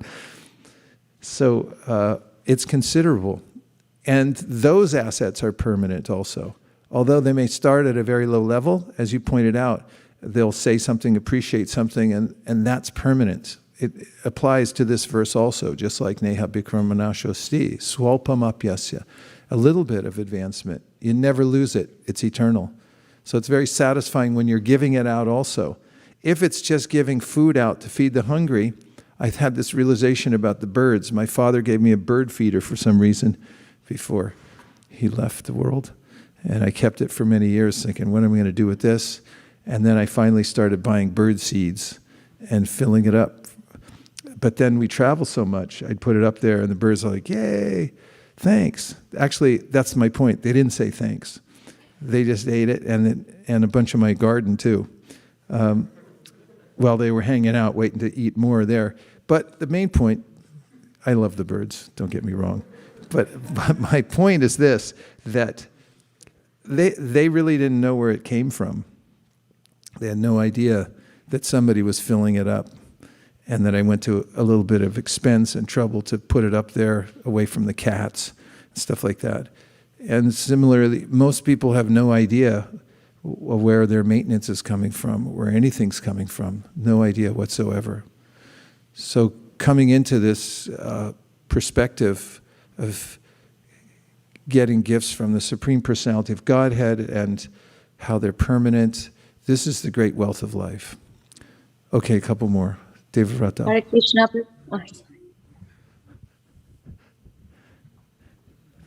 San Diego competition. I was appreciating how we read the teachings of Kunti, And there was a prayer that popped up that I looked at as soon as we finished. It's the prayer where she says, "Now let my attention be drawn to you just as the Ganges is drawn to the ocean." And so I looked previous to that. She recites the verse, "Now cut my kinsman," the attachment to my kinsman.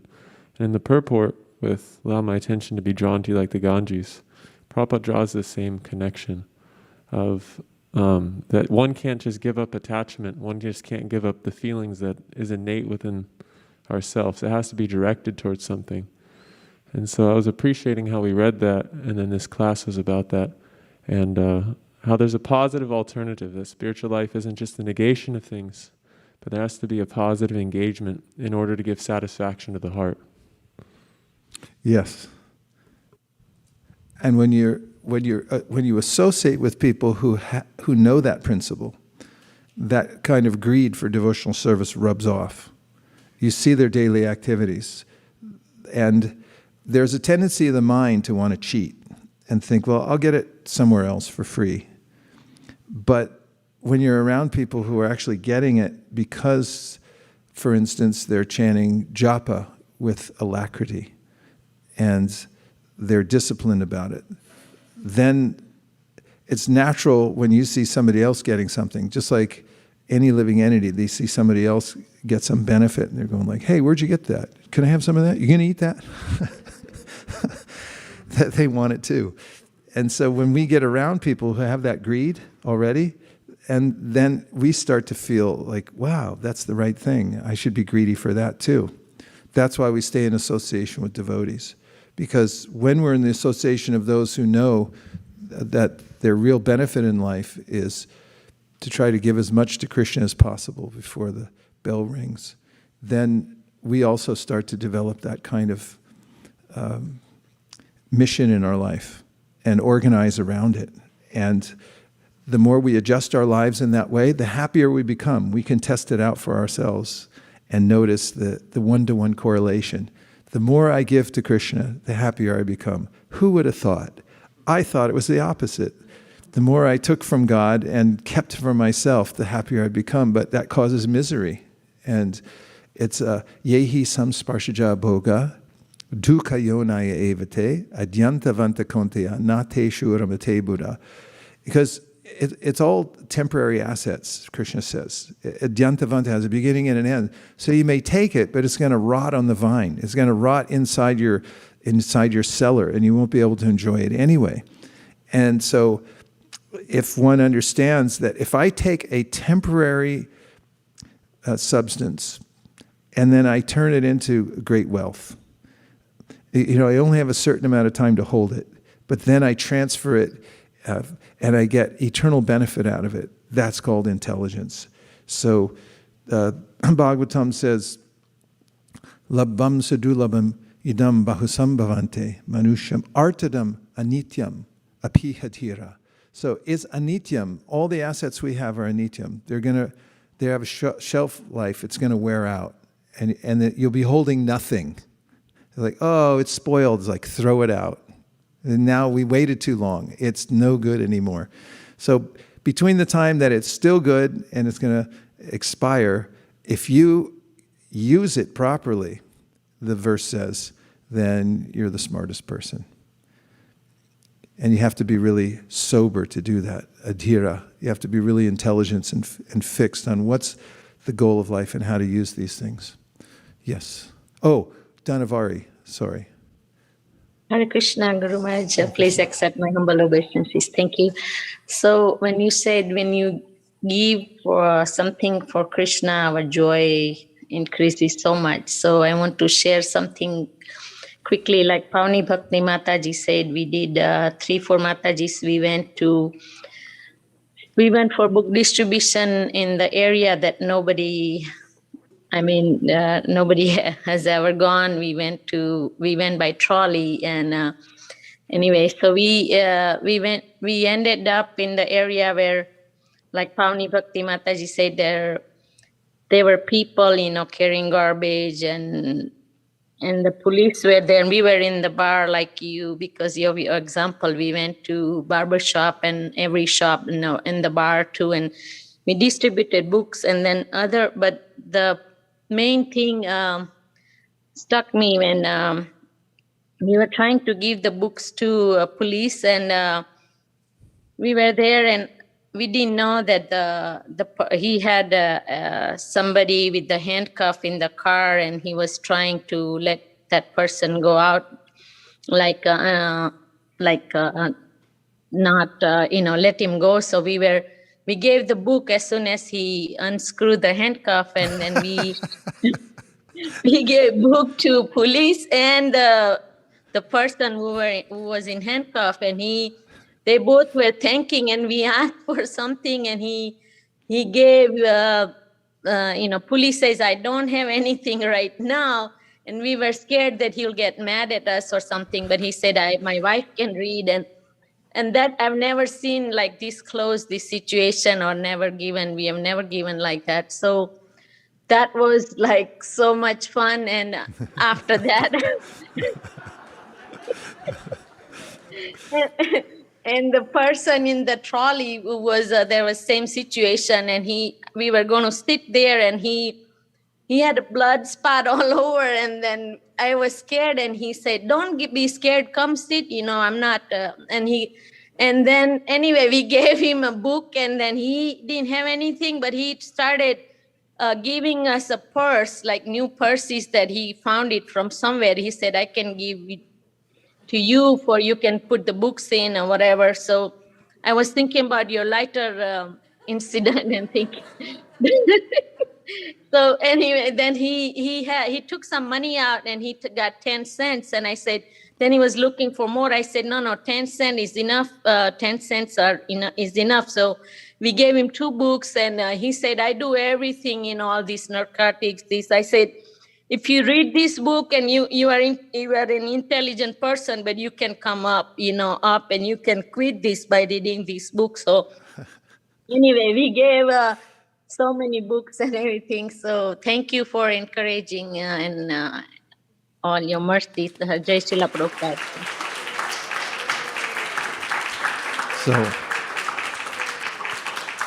what we just heard there from Dhanavari, and the quality of what she was saying, the quality of her voice, is the essence of our community. A community that has this outreach going on all the time rises to this level of exhilaration, spiritual exhilaration, of seeing for him or herself, each person, how the material energy works. And also there's a reinforcement on a daily basis of the power of the holy name, the need for distributing it, the efficacy of book distribution, because it's a delivery device. People can't, it's really hard for them to let go of it. Once you get a book and you take it in your house, I don't know if you've had this experience, but you get a book, even if you don't want it, it's like, well, what am I going to do with it now? Books don't go away. They're always there 500 years later. It's like, still here. It's like, why don't you read it? So what Dhanavari and her mood, this is the mood of the Sankirtan movement. And minus that, you get a building full of people who are arguing about all kinds of stupid stuff, about what works, or this is the difference between Kanishta and Madhyam. Prabhupada says in the nectar of, in the Shirsh Upanishad, that the Kanishta Adhikaris quarrel amongst themselves about who's doing it better than the other one, and little details here and there. And the other day, Divyanga Prabhu wrote me and said, send me the praman for that. So I did, and then I looked up a bunch of other points Prabhupada makes of difference between Kanishtas and Madhyams. And there's so much. It's unlimited practically throughout his writings, how he talks about the importance of the devotees becoming Madhyama Adhikaris. Means they're preoccupied with going out and giving Krishna consciousness to others. It's their main preoccupation. They organize their life around this principle. And that's where the traction is. And that's where the vibrancy is in a community. Otherwise, no wonder it's a burden if you don't have that. So that's what drives our movement. And management only means managing the results of this outreach. There's no other reason for management. Otherwise, you're managing on a plateau, and it becomes a great burden. And then one might think, like, why am I even doing this? What's the purpose behind it? We had Divyangi has been up there, ready to go, and Rukmini Devi. Okay. Oh, yes. Okay, there's a lot coming in right now. So Divyangi, why don't you go ahead? Hare Krishna, Guru Maharaj. Hare Krishna. I really appreciated this point you were saying about it's good to be ambitious and good to have, all these different qualities. We don't have to kind of resign from these qualities. What we have, if somebody is ambitious, it doesn't mean that joining devotional service, you just have to change something. But what we have to change is just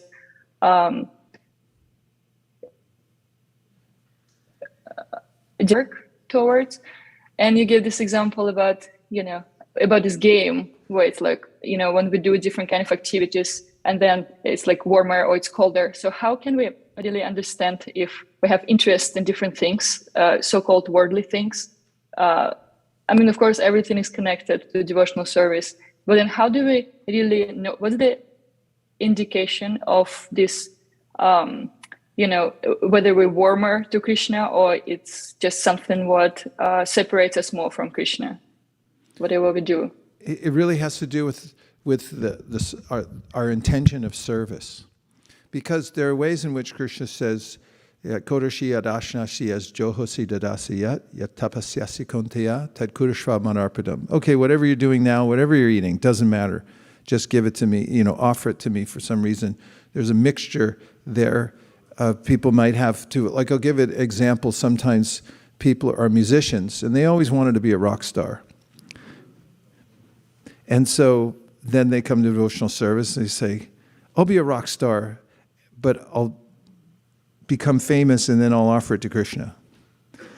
And then there's people like who come and like Keshav Bharti Maharaj, he was an excellent musician. He played the trumpet. He was in a band.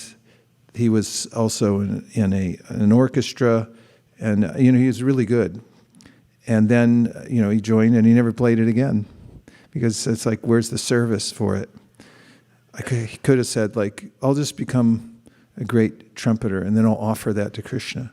So the more we become oriented towards what's the best thing I can do for Krishna that he'll appreciate, and align ourselves in service, then we'll never go wrong. And therefore, we listen carefully when we're reading the Bhagavad Gita. What does Krishna want me to do?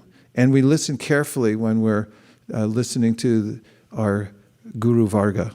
What is it specifically that I can do that's of most service?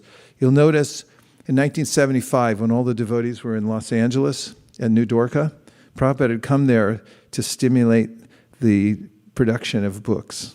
He wanted it faster.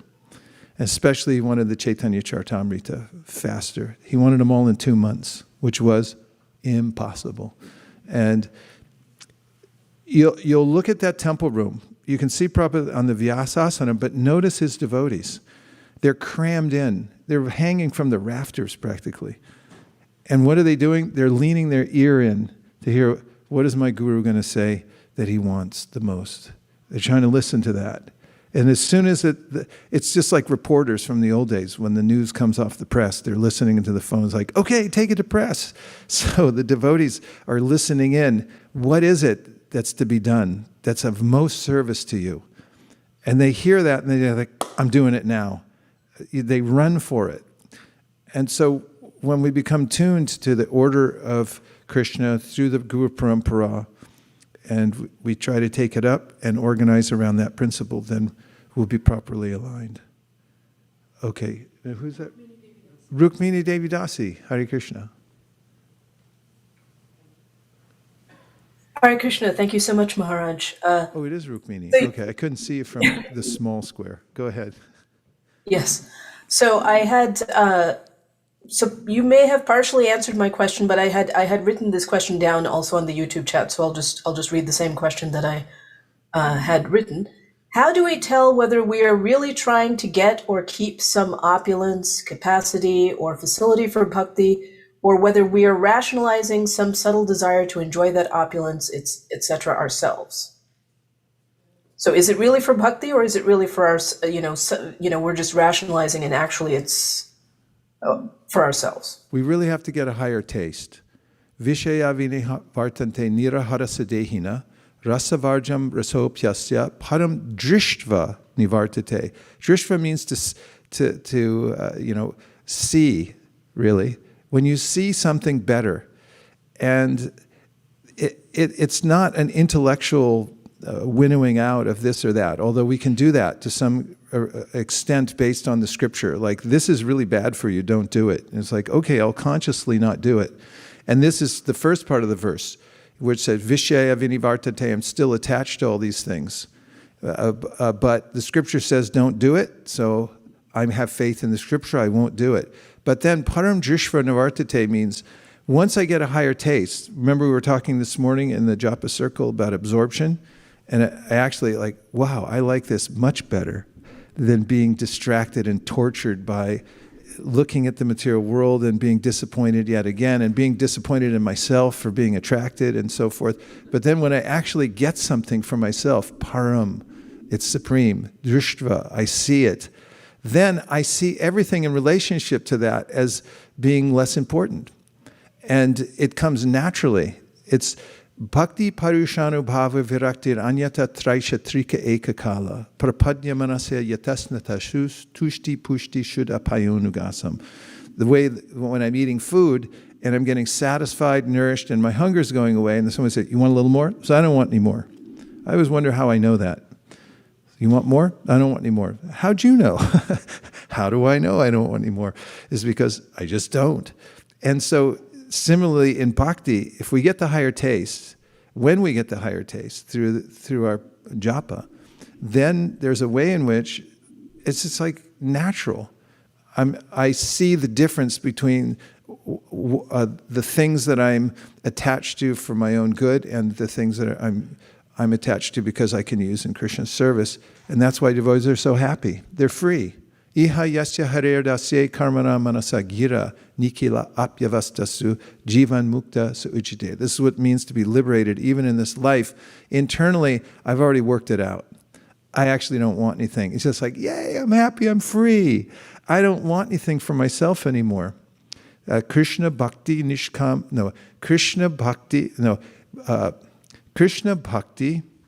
tell me who's got it? Nishkam, Taiva Shanta, Bhukti Mukti Siddhikami, Sakali Ashanta. Everyone who wants something, even a little bit for him or herself, even if it seems kind of spiritual, means pseudo, then they're Ashanta. But the devotee, Krishna Bhakti, Nishkam, I don't want anything for myself. This is maturity. Taiva Shanta, therefore is Shanta. And so we could see it in ourselves, and that's when somebody turns the corner to Nishta. They actually don't care for it anymore. And they can make the discrimination between what's in my interest and what isn't. That's vivek, and it's this real discrimination that comes into the heart when one has a higher taste, that comes from association with those who already have it. And of course, one's own practice. Hare Krishna. Thank you so much. Thanks for such an important question. Radha Kripa Prabhu. I'm sorry, and then right after Radha Kripa Prabhu, we're going to look at the board. Hare Krishna Maharaj. I just wanted to share yesterday's in one profound statement which I heard in our, the Thanksgiving, festival which we had yesterday.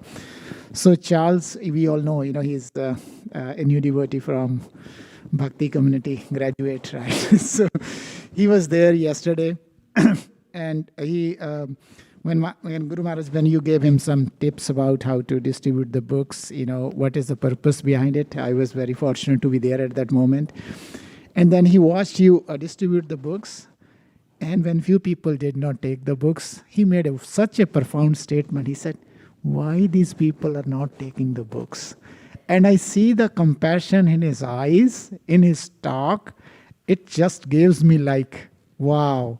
And then he started trying and he just went on. So it's, those statements about why people are not taking, he was so full of compassion in his heart.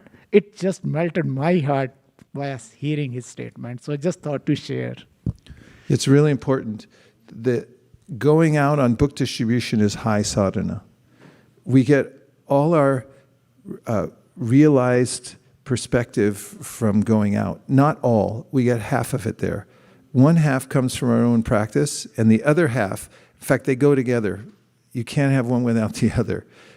They are synergized, and we get the full realization when we go out to distribute it. That's the strength, the bonding factor, like the kinds of epoxy glue. They still have it, I checked. In the old days, I always used to ask my father, when he wanted to glue something, why do you have to have 2 tubes of glue? And I suppose super glue was the answer to that. But it was like, no, they have to go together. That mix it. Just put it in one. No, they're separate. And then you mix them. And so same way, to have the bonding to Krishna in the process, you have to have outreach and also in-reach. Okay, then we said we'd look at the board. This is from Sudhir Madhava on Zoom chat. He is asking how not to waste time. Any practical tips? Yeah, I did have a couple practical tips.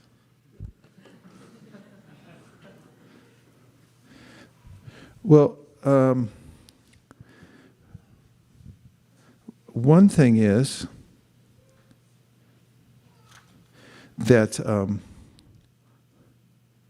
have your stuff with you. Like this raggedy looking bag here, and these gnarled up little cards go with me. And yesterday when I was on the train, and there seemed to be an inconvenient point where I'm stuffed into the seat and my mask was on and I felt like I can barely move. I don't know what I want to do right now. Because I had this little bag of cards and I was able to reach in my bag and pull them out and look at it, then I didn't waste any time. I could have done something else. I know I looked around the train, everyone else was scrolling like this. Drool coming down. But I felt sharp because I had these verses, and once my mind caught on to them, then I felt like, okay, let the train ride go on. In fact, why don't I commute more often? It's kind of safe in here, It's like I couldn't get your call. And so if you prepare yourself ahead of time when you're in right consciousness, then when your wrong consciousness shows up, the right consciousness will come to meet it and say, no, remember, you're actually a good person, a good devotee. You can do this. And then it's like, well, oh yeah, you put these in the bag for me? Okay, I'll take a look at it. So we always have to stay ahead of ourselves. That is our, the bad self who wants to, go off and just howl at the moon. So if we prepare those things and organize around that principle always, when we're in good consciousness, make sure you get as much mileage as you can and prepare for when you know that you're going to be in this other kind of distracted consciousness. That's one tip that helps for me. Okay. Anything else I have? Yes. I was appreciating the point that you made about going from Kanishta to Madhyam, and I was, myself and Lokaram Prabhu, we have reading calls every week and we discuss various topics, and this point came up about Kanishta and Madhyam. And he quoted this nice sentence from the Srimad-Bhagavatam first canto where Prabhupada says that those who are interested in attaining the absolute truth are so overwhelmed in the process of discovering the absolute truth that they have no time for sense gratification. So he was making that point in relationship to the bickering that can go on amongst Kanishtas, but someone who's making advancement, they're not interested in it. I'm trying to realize Krishna. Yeah. Your priority switches, and you realize when an investor realizes how important compounded interest is, then he or she becomes fanatical about it. They math up everything. It's like, oh, what's the difference? You know, I lose $5 a day on a cappuccino. No, add it up and see. Decaf cappuccino. You add it up over a year and see what you just spent, you know, walking around with this convenient little warm cup in your hand or something, and then compounded interest over 20 years, and it's significant. So the same way, devotees develop this mentality, like everything counts. And also there are detrimental points too. Like in investing, there's ways in which you can, there can be penalties or fines where you can lose huge chunks of your wealth. And therefore, good investors, are vigilant about that. And so similarly, devotees know there are certain things, definitely don't go there, because it could wipe out a huge chunk of your progress in devotional service. It says in the Nectar of Devotion that if you offend very advanced devotees, if you offend any devotee, you're going to lose some of your spiritual asset, which means that you're not as interested in devotional service as you were before. And if you offend really advanced devotees, then in significant ways, don't freak out. I mean, it's not that you walk the wrong direction around them or something like that. It's with intention. You participate in something intentionally, that there's a complete loss of your taste in devotional service. So devotees, like investors, are always careful to preserve their asset, their main asset of devotional service, and to grow it as much as possible all the time. Become spiritual billionaires. Yes, Prabhu.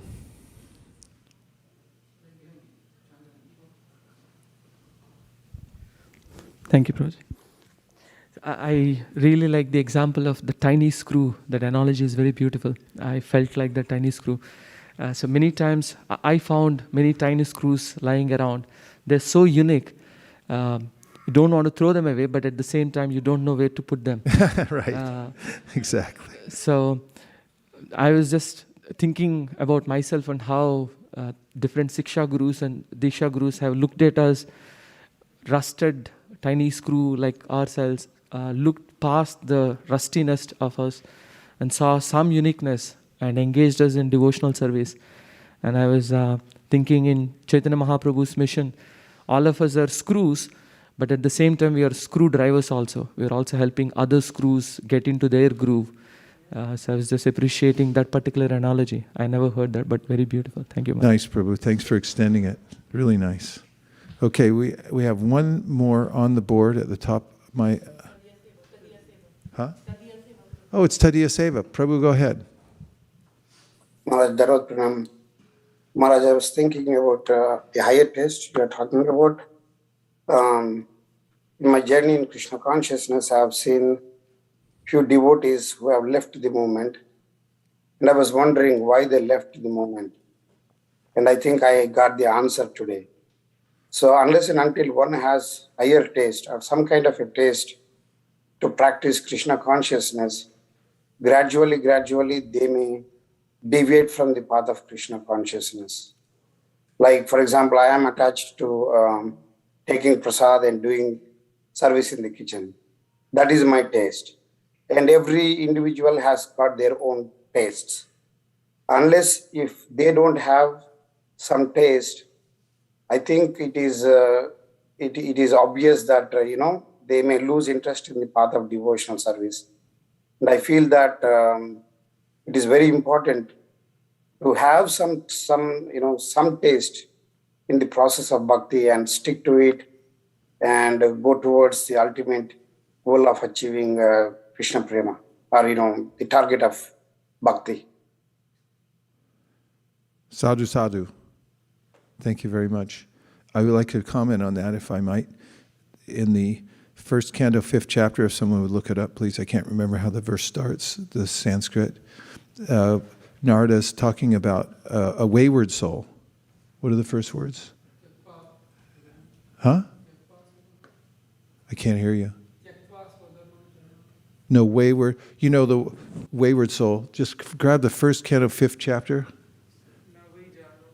Navajano jatu katanchanam vrajen mukunda sevan yavarangar samshritim smaran mukundang rupadukuhana panar Vihantumichen narasha grahojana. Rasa graha. So there's a way in which a person who falls down from devotional service, Narada says, even though misguided, such a person remembers his or her engagement in devotional service, the rasa that was there. And Vishwanath Chakravarti Thakur comments on the verse and said, he's haunted by the ghost of rasa. So he goes out and tries again, because I think, oh, maybe I'll give it another go. Maybe I had a little more effort, or I just had the wrong channel. I get a little more nuance. Maybe I'll try some other philosophy. And they keep remembering devotional service again and again. So I've seen a lot of people leave devotional service also. And I've also seen a lot of people come back. And the people you think are completely out then can come completely back in. That's the beauty of the Tatastha Jiva. I'm out. It's like 2 years later, it's like, I'm in. I'm in. And then don't count them out that they won't go out, because I'm out now. It's like, hey, winner, I thought you were in. I was like, I'm a Tatastha. I can go wherever I want.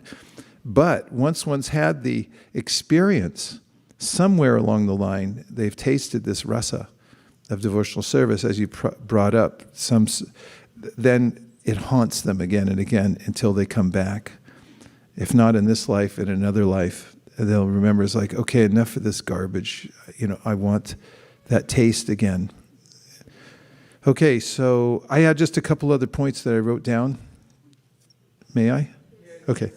These are random. One is be relentless to improve. Be relentless to improve. What's relentless?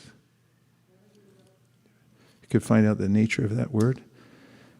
Next one is rise above the opinions of others. I noticed that very progressive people, when you start, the higher you climb, the harder the wind blows. And to anybody in politics, business, anywhere, you start to climb higher, everyone's going to say, hey, you can't do that. You're doing it wrong anyway.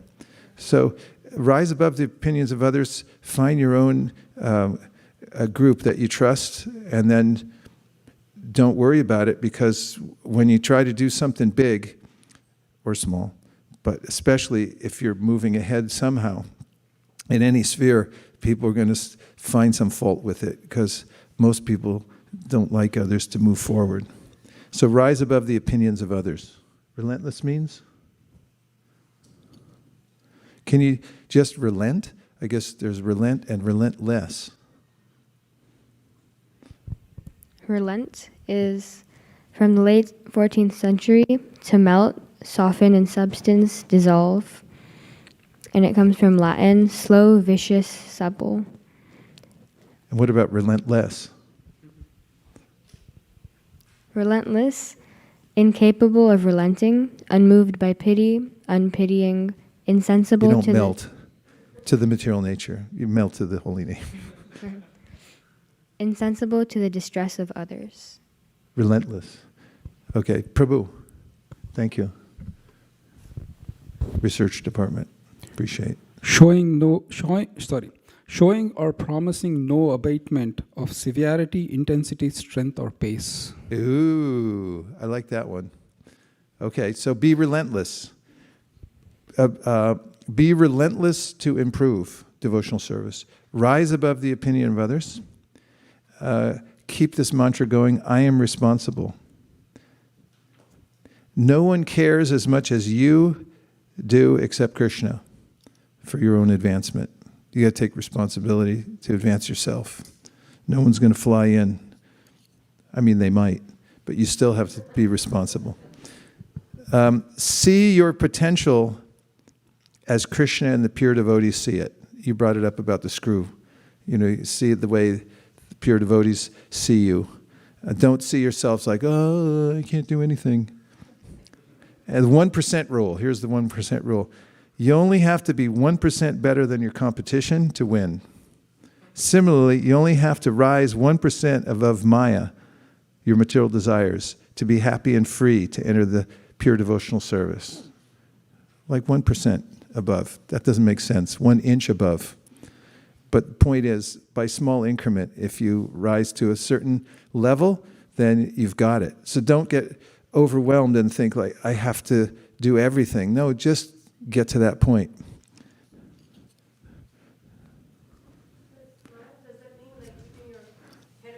Oh, you got to use the mic, otherwise it doesn't count. No points.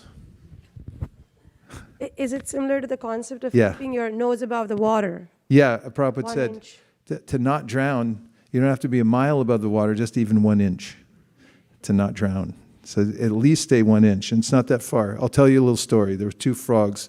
They were in the barn, and they were hopping around looking at all kinds of stuff, and then they both jumped into a big barrel, and it turned out there was liquid in it, and they started drowning. So side by side, these poor little frogs were swimming as hard as they could, and one of them concluded that it's useless. I'm never going to get out of here. So he gave up, and glunk, he went down into the bottom of the milk pail. And the other one said, I'm not giving up, I'm never giving up. He kept swimming and swimming and swimming. And then all of a sudden, when the dawn started to come, and he was still kicking his little legs as much as he could, although he was tired, he felt that they were hitting on something, and he was keeping above the milk level. And then he looked down, and the whole pail of milk had turned to butter, because he had churned it with his little frog legs. Don't give up. Material desires present themselves as impossible to overcome, but your constitutional nature is above the modes. You were born to rise. The Vedas are all saying that. You're born of nectar, you're meant to return to nectar. You're sons of nectar. So don't buy this thing that it's impossible. And then continuous learning. Subscribe to continuous learning. Who'd like to subscribe? Raise your hands. Okay. You can get a 4-year degree, an 8-year degree, 10-year degree, or how about a 108-year degree? Haribol. Start your progress early in the day. This one was given to me by a friend. He said, the world may be beyond my control, but it is not out of control. Bhaktivinoda Thakur. Desire for material things have taken shelter in my mind, not a few, but thousands and thousands. New hope is aroused by the sound of the Maha Mantra. New hope. Whenever you feel hopeless, it's dark outside right now, I always feel like, it's closing in on me. I don't like the dark. That's why I used to always go to Hawaii around this time. Yeah, it's on the way to India. And you need sunlight. So there's a sense in the material world at any time, because it's so dark here, to feel hopeless. But when you hear the holy name, one thing you're going to get is a sense of hope.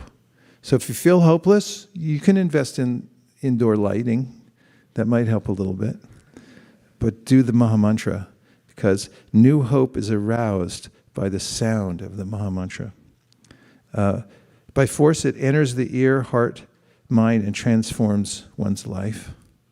And last, although I have a few other pages, frustration is an indication of my incompatibility with material nature. So you can celebrate frustration as a doorway to liberation. Om Tat Sat. Thanks everyone for taking part in the yajna yesterday. It was so fun that it's incalculable. You can't have any more fun than that, than setting up a yajna to go out and do damage to the material nature.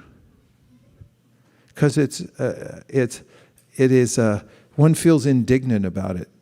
Just the perpetration of materialism, consumerism, trashing of the planet for no good reason, greed, material greed, and so forth. And everyone wants to fight back. They come up with all kinds of movements to balance things out again.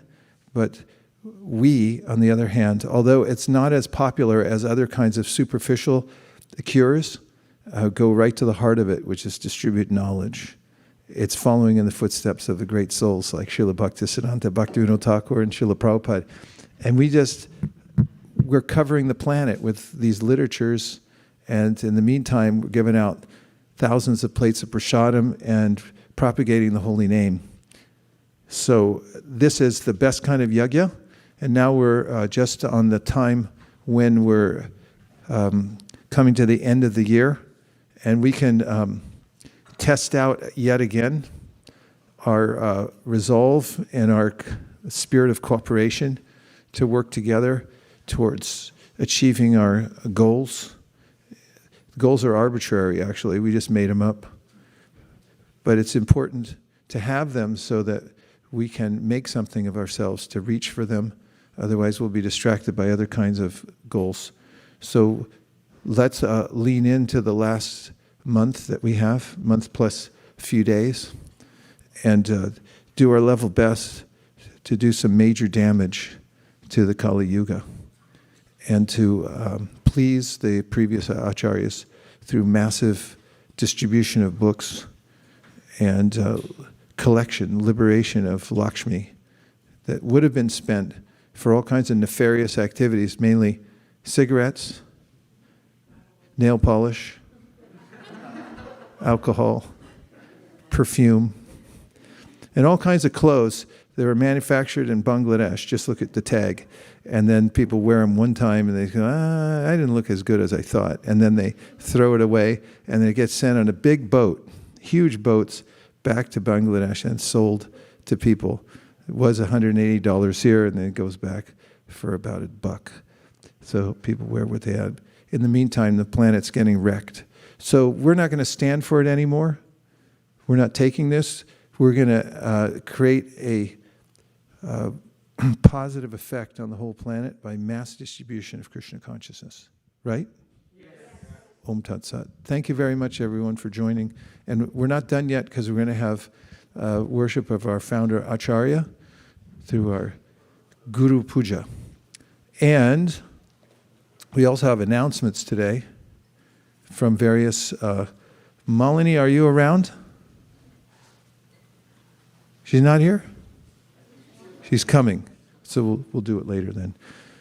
Vancha kalpadruvishcha kripasindabevacha patitanam pavanibhyo vaishnavebhyo namo namaha nantakoti vaishnaviniki jai gaur premanande nitai gaura haribo haribo haribo nitai gaura haribo nitai gaura haribo haribo haribo nitai gaura haribo.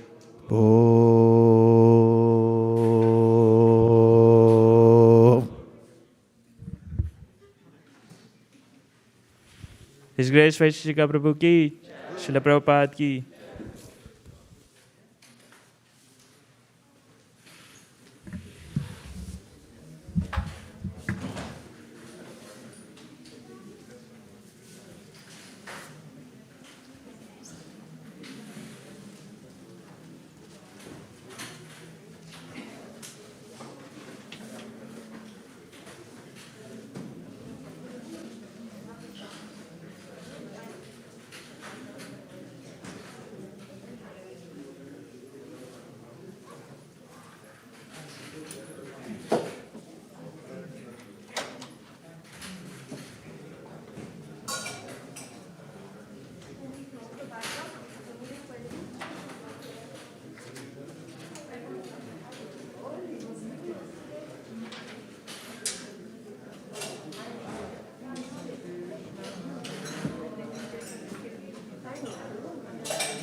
Haribo, Haribo. Hare Krishna, Hare Krishna, Hare Krishna. Yeah, that's right.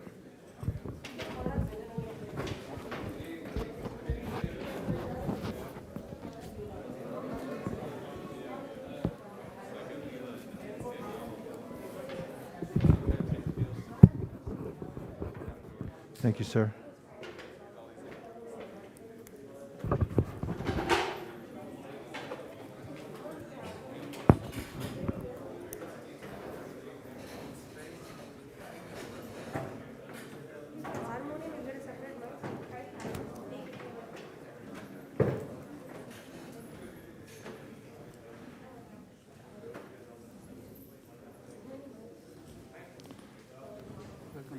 Thank you.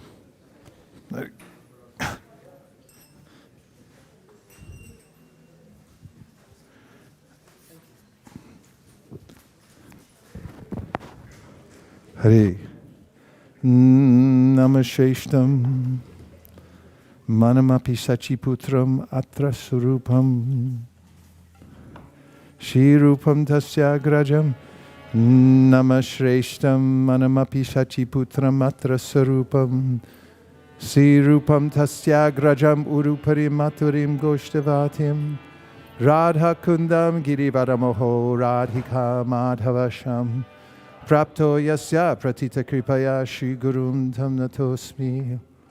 Hey Guru Gyanadadi Nabando Swananda Data Karanaika Sindo Vrindavana Sina Hitavata Prasida Radha Pranaya Prachara.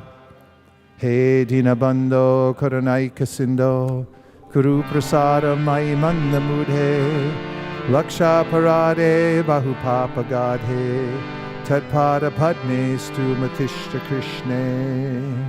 I bow down to the beautiful lotus feet of my spiritual master, by whose causeless mercy I have obtained the supreme holy name, the divine mantra, the service of the son of Shachimata, the association of Srila Swarup Damodar, Rupa Goswami and his older brother Sanatan Goswami, the supreme abode of Mathura, the blissful abode of Vrindavan, the divine Radha Kund and Govardhan Hill, and a desire within my heart for the loving service of Sri Radhika and Madhava in Vrindavan.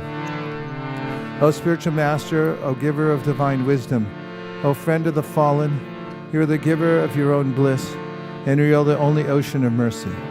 Although dwelling in Vrindavan, you have descended for the welfare of fallen souls like myself, and you are preaching the divine love of Radha for Krishna. Please be kind upon me. O friend of the lowly, O Gurudev, you are the only ocean of mercy. I'm a dull fool and have committed hundreds of thousands of offenses. I have fallen into a dense myriad of sins. Therefore grace me with your mercy so that my mind may be fixed on your lotus feet and on Sri Krishna. The lotus feet of our spiritual master are the only way by which we can attain pure devotional service. I bow to his lotus feet with great awe and reverence. By his grace, one can cross the ocean of material suffering and obtain the mercy of Krishna. Our only wish is to have our consciousness purified by the words emanating from his lotus mouth. Attachment to his lotus feet is the perfection that fulfills all desires. He opened our darkened eyes and fills our hearts with transcendental knowledge. He is our Lord, birth after birth. From him ecstatic prema emanates. By him ignorance is destroyed. The Vedic scriptures sing of his character. Our spiritual master is the ocean of mercy, the friend of the poor and the Lord and master of the devotees.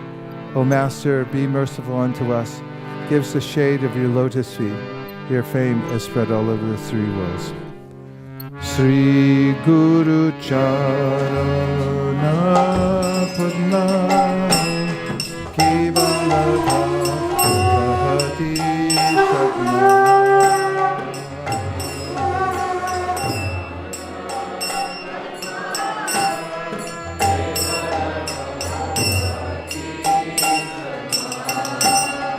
Bando Bui Savadana Mate.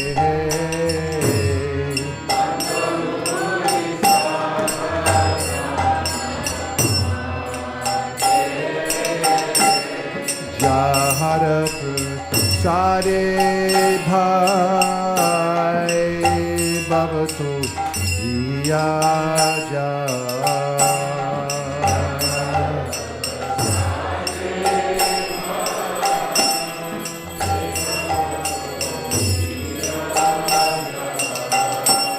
Krishna Prapti Hoy Jaha Hoy Te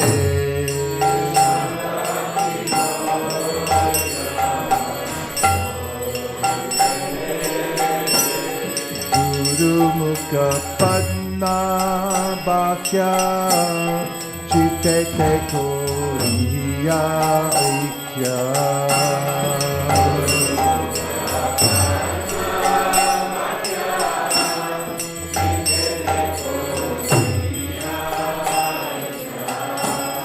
Guru Mukha Padma Bhakya Chitte Te Koriya Aikya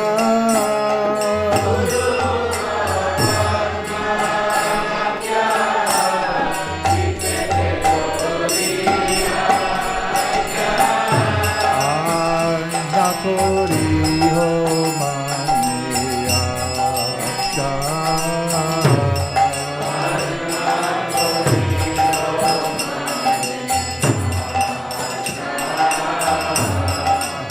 Nakori Ho Maniya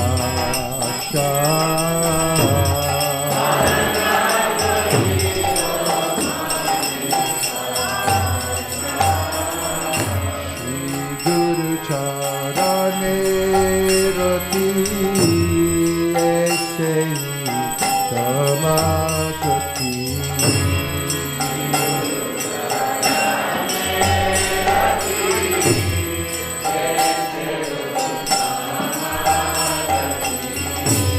Sri Guru Charane Rati Aise Tamagati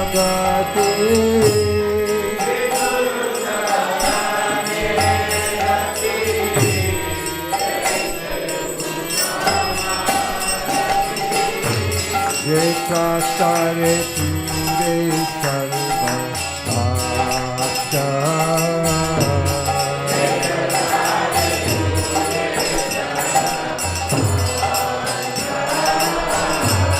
Jai Prasare Pure Sarva Asha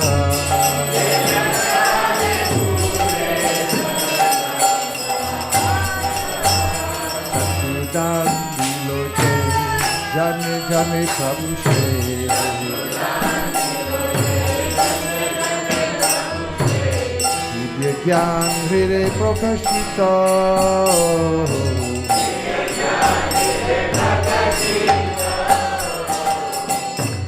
Prema Bhakti Daha Hoite Ati Javinasa Jate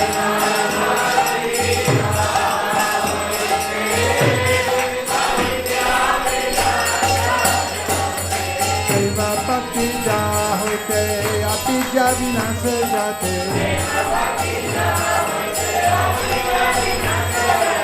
Tere Jai Jahara Charito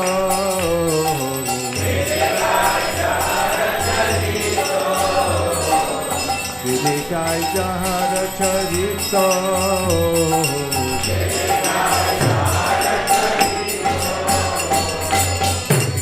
Shri Guru Karuna Sindhu Atama Jarara Bandhu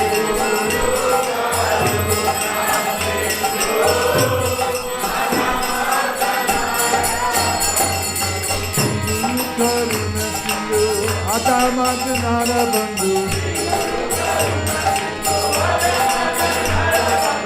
Lokana Lokera Jivana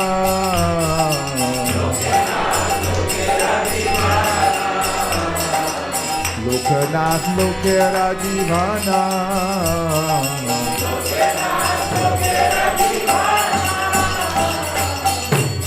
Mahaprabhu Kola Daya Deva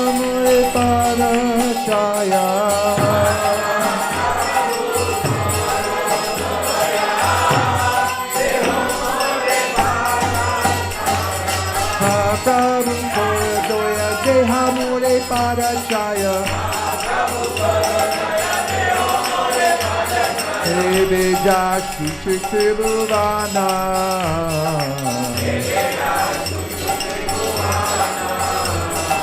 Evejastu Tribhuvana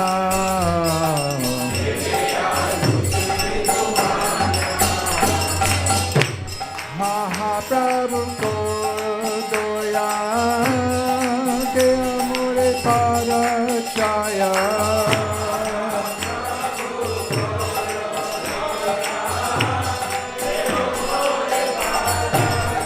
Jaya Prabhupada, Prabhupada, Prabhupada, Jaya Prabhupada.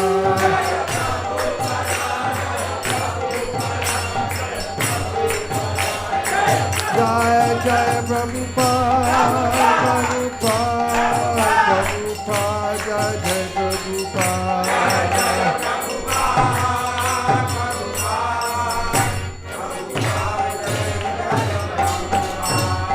Nama Om Vishnu Padaya Krishna Prestaya Bhutale Srimate Bhaktivedanta Swami Nitya Namine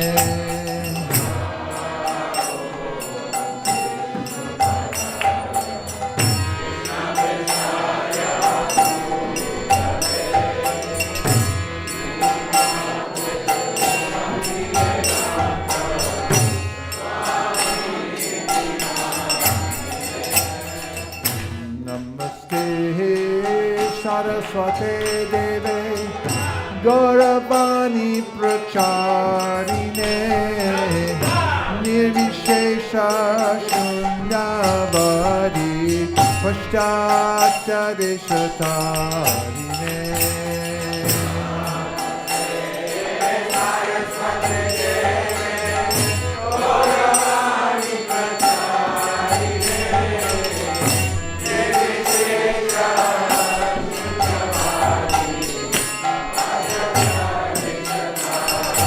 Jaya Shri Krishna Chaitanya Prabhu Nityananda Shri Advaita Gadadhar Shivasari Gaur Bhakta Vrinda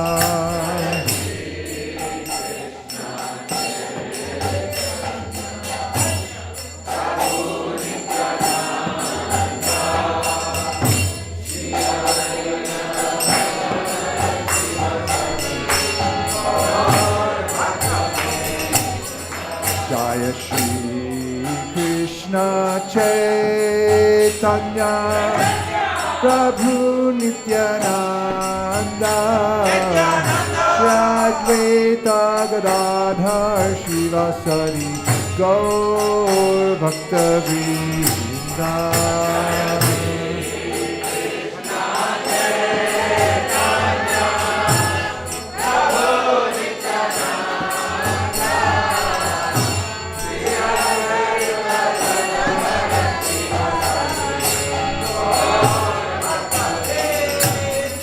Jaya Shri Krishna Chaitanya Prabhu Nityananda Shri Advaita Gadadhar Shivasari Gaur Bhakta Vrinda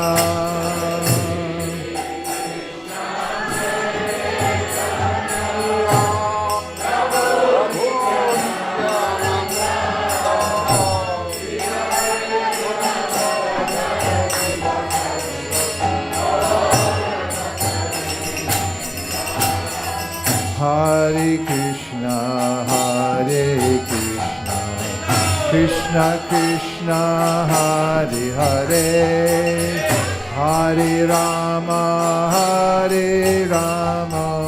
Rama Rama, Hare Hare.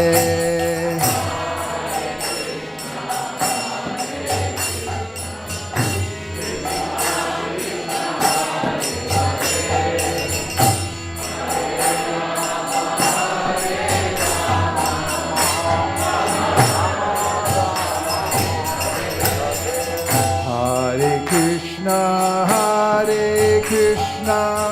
Krishna Krishna, Hare Hare, Hare Rama, Rama Rama, Hare Hare.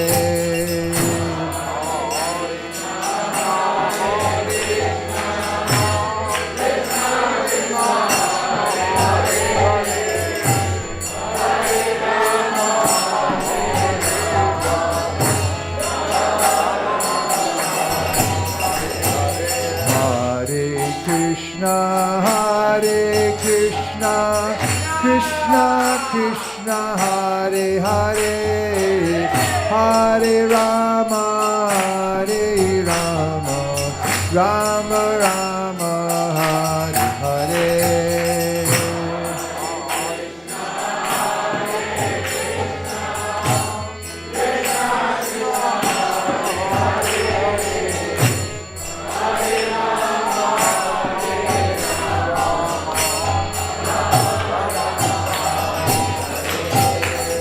Hare Krishna, Krishna Krishna, Hare Hare, Hare Rama, Rama Rama, Hare Hare.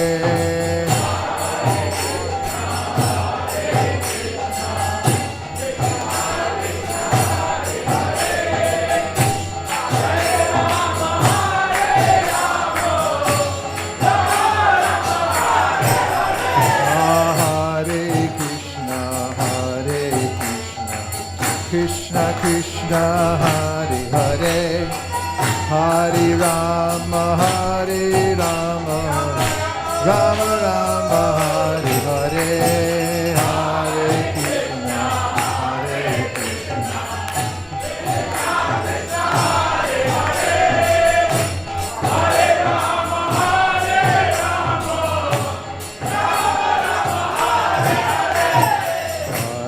Krishna, Hare Krishna. Krishna Krishna, Hare Hare, Hare Rama, Rama Rama, Hare Hare.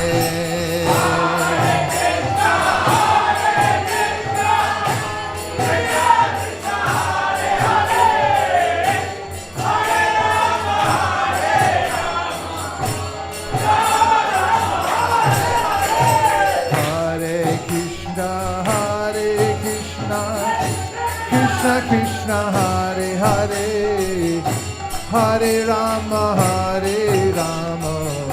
Rama Rama, Hare Hare. Hare Krishna, Krishna Krishna, Hare Hare, Hare Rama,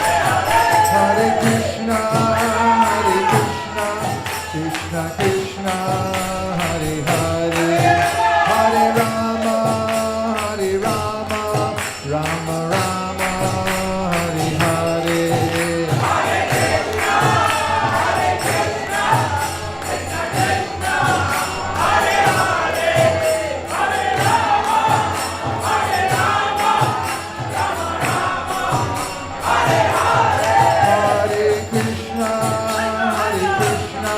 Krishna Krishna, Hare Hare, Hare Rama, Rama Rama, Hare Hare.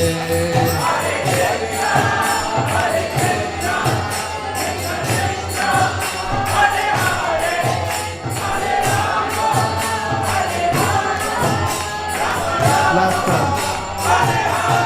Hare Krishna, Krishna Krishna, Hare Hare, Hare Rama, Rama Rama, Hare Hare.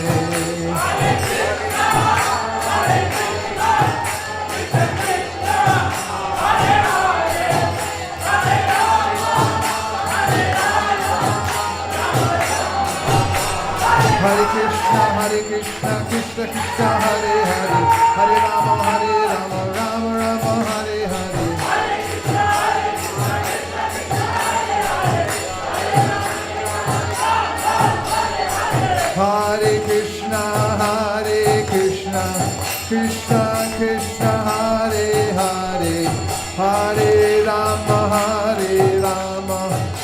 Rama Rama Hare Hare,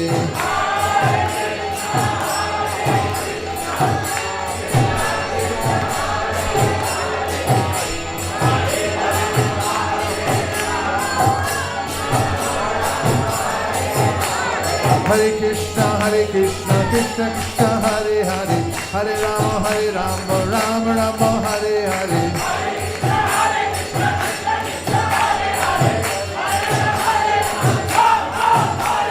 Nariya Gokur mein Nityananda Mahajan,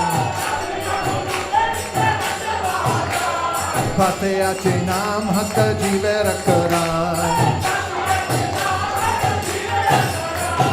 Sharavan Jan Hey, Sharavan Jan Hey,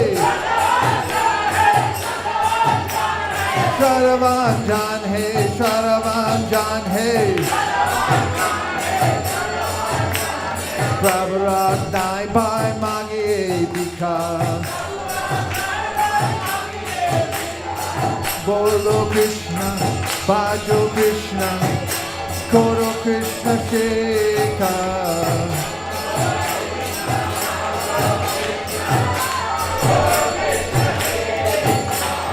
Aparada Shina Hoy Loho Krishna, Krishna Mata, Krishna Pita, Krishna Dana Pran.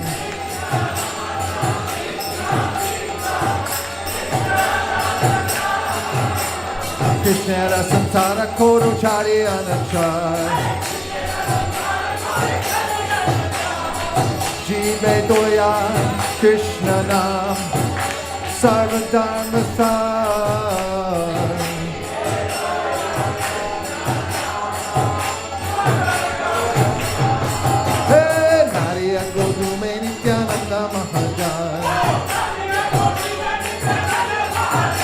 Pateyache Naam Hatta Jive Rakaran. Hare Krishna, Krishna Krishna, Hare Hare, Hare Rama, Rama Rama, Hare Hare.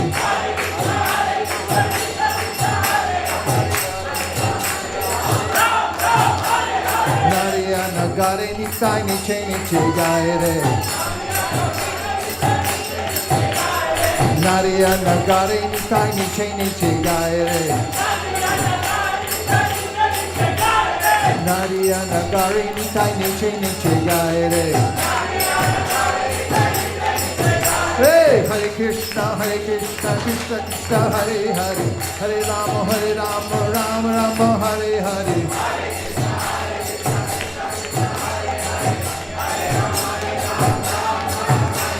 Hare Krishna, Krishna Krishna, Hare Hare, Hare Rama, Rama Rama, Hare Hare.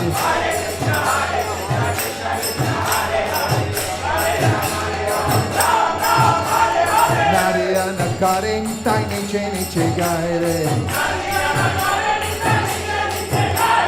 Nariya Nagare Nitai Niche Niche Gaire. Hare Krishna, Krishna Krishna, Hare Hare, Hare Rama, Rama Rama, Hare Hare.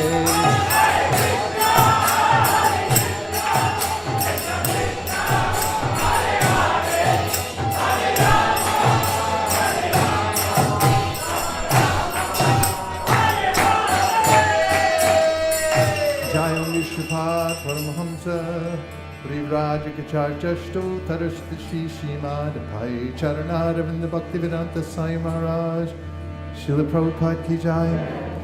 Jayam Vishnupada Paramahamsa Vrivrajakacharyashto Tarashti Srimad Srila Bhaktivedanta Saraswati Gosai Maharaj Ki Jai. Ananta Koti Vaishnavini Ki Jai. Namacharya Srila Haridas Thakur Ki Jai. Prem se kaho Shri Krishna Chaitanya Prabhu Nityananda Sri Advaita Ganadhara Shivasari Gaur Bhaktivinoda Ki Jai. Sri Sri Radha Krishna Gogopinath Shamakund Radhakund Giri Govardhan Ki Jai. Sri Vrindavan Dham Ki Jai. Sri Mayapur Navadiptam ki jai, Shri Jagannath Puri Dham ki jai, Tulsi Devi Bhakti Devi ki jai, Jamuna Devi Ganga Devi ki jai, Sambeda Bhakta Vrinda ki jai. All glories to the assembled devotees.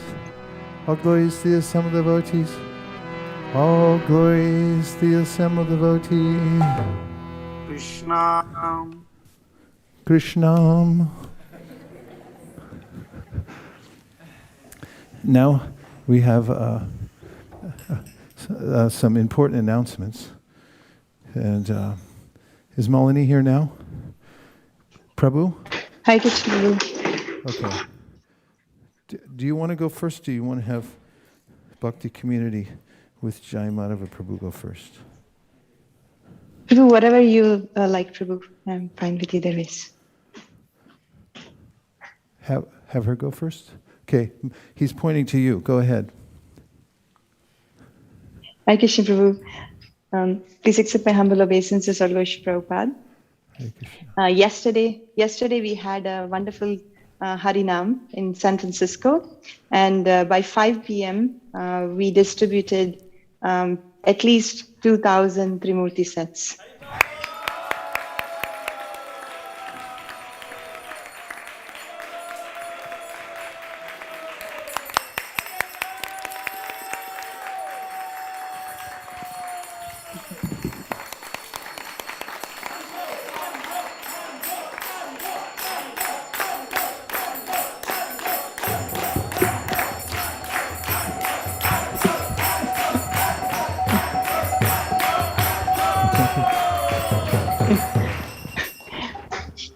Also, some devotees went to Walmart as well. Some Western Sankirtan team devotees like Kotukarna Prabhu and others, and some Indian stores as well. So those study is still yet to be done.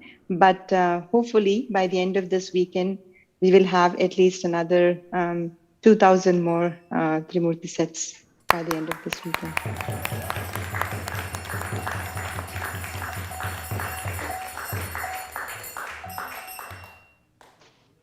We are inching towards our goal. Our goal is to have at least 120,000 book points. 120,000 book points, or 60,000 Gita book point equivalents. So today, Western Sankirtan team is going to some spots, but door to door, because of the Thanksgiving, we may not have a lot of people opening the doors. But there will be spots, Indian stores, and something outside in open areas. So if you like to join, please contact Kautukarna Prabhu, Krishna Prabhu, or maybe Jai Kanai Prabhu is going today. I have a question. Yes, Prabhu. Where are the Arabic books? Prabhu, we have Arabic books, we do. And Ananga Gopika and Sri Mahaprabhu Prabhu have went and placed Arabic books as well. And the scores are yet to be tallied, but we are placing Arabic books in different places as well, Prabhu. Today. Today. Yeah. Do we have Arabic sets put together? I can check, Prabhu. I can check and get back to you. Venudari Prabhu is there. How many Arabic books do we have in inventory? We have quite some, Prabhu, but I will get you the exact number. No Arabic book left behind. If we can... I know we have Arabic books. I'm saying we have to distribute them all. Most of them this weekend. Find a place where Arabic-speaking people are. Somebody please lead this. Our leader's out of town right now, right? He's coming back, Prabhu. He's coming back soon. Today? But can we send somebody to an Arabic-speaking section today? And yes, Prabhu. Do huge with Arabic books? Yes, Prabhu. We can send. Okay. Sri Mahaprabhu Prabhu can go. I'll help put them together.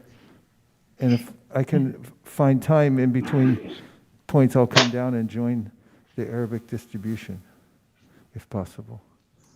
Yes, Prabhu. Thank you. Thank you, Prabhu. Hare Krishna. Yes, please give Prabhu the microphone. All Arabic and Farsi books must be distributed, nothing left behind. Please take them with you and find the Arabic-speaking people and visit them. I went yesterday to an Arabic restaurant, and I placed some books there. There were diverse people there, but I placed there, and today I and Shima Prabhu are planning to go to some Arabic grocery stores. How many Arabic-speaking people are there in the Bay Area? We were checking yesterday, Google showed that there are 3.5 million in USA. What about in the Bay Area? And largest in California, in Los Angeles and San Francisco. I don't know the number, but yeah. Where's the research team? Could you look it up, please? Are you researching? We want to know the neighborhoods. We want names. 250,000. So if we have 250,000 Arabic books, they should all go out today. Where do they live exactly? This is within the Bay Area, and they're about Bay Area is a big place. Where do they live? What streets? San Francisco. Which part of San Francisco? There's over 500 restaurants and corner markets are Arab-owned just in the city. If you find where they live, you can go door to door. If you could find that out from the research department, it's important information. Malini, what's the difference between distributing an Arabic stack and a regular stack? Could you tell us, please? It's 3 times more the points for an Arabic versus a regular book. And that's not why I want to do them, although that's a side benefit. I want it because you'll get special mercy if you distribute Arabic books and Farsi books, because Prabhupada had a soft spot for that. He was so emotive about and encouraged so much those who distributed the Arabic books that anyone here who goes out of his or her way to distribute Arabic books and liquidate the inventory so that we have more will get special mercy from Prabhupada, like 3 times as much. Haribol. Hare Krishna. Did we find out where they live? San Francisco is the #1 area, but there's a study close in No, but we want to know what street they live on. There's neighborhoods. Everybody flocks together. If you could find the neighborhood, you'll get a special bonus. If anybody can figure out where the neighborhoods are, where we can go door to door and liquidate all of the Arabic and Farsi books, then can we give them a special prize? Yes, Prabhu. Okay, Haribol. Anything else, Malini? That's all, Prabhuji. Thank you very much. Thank you.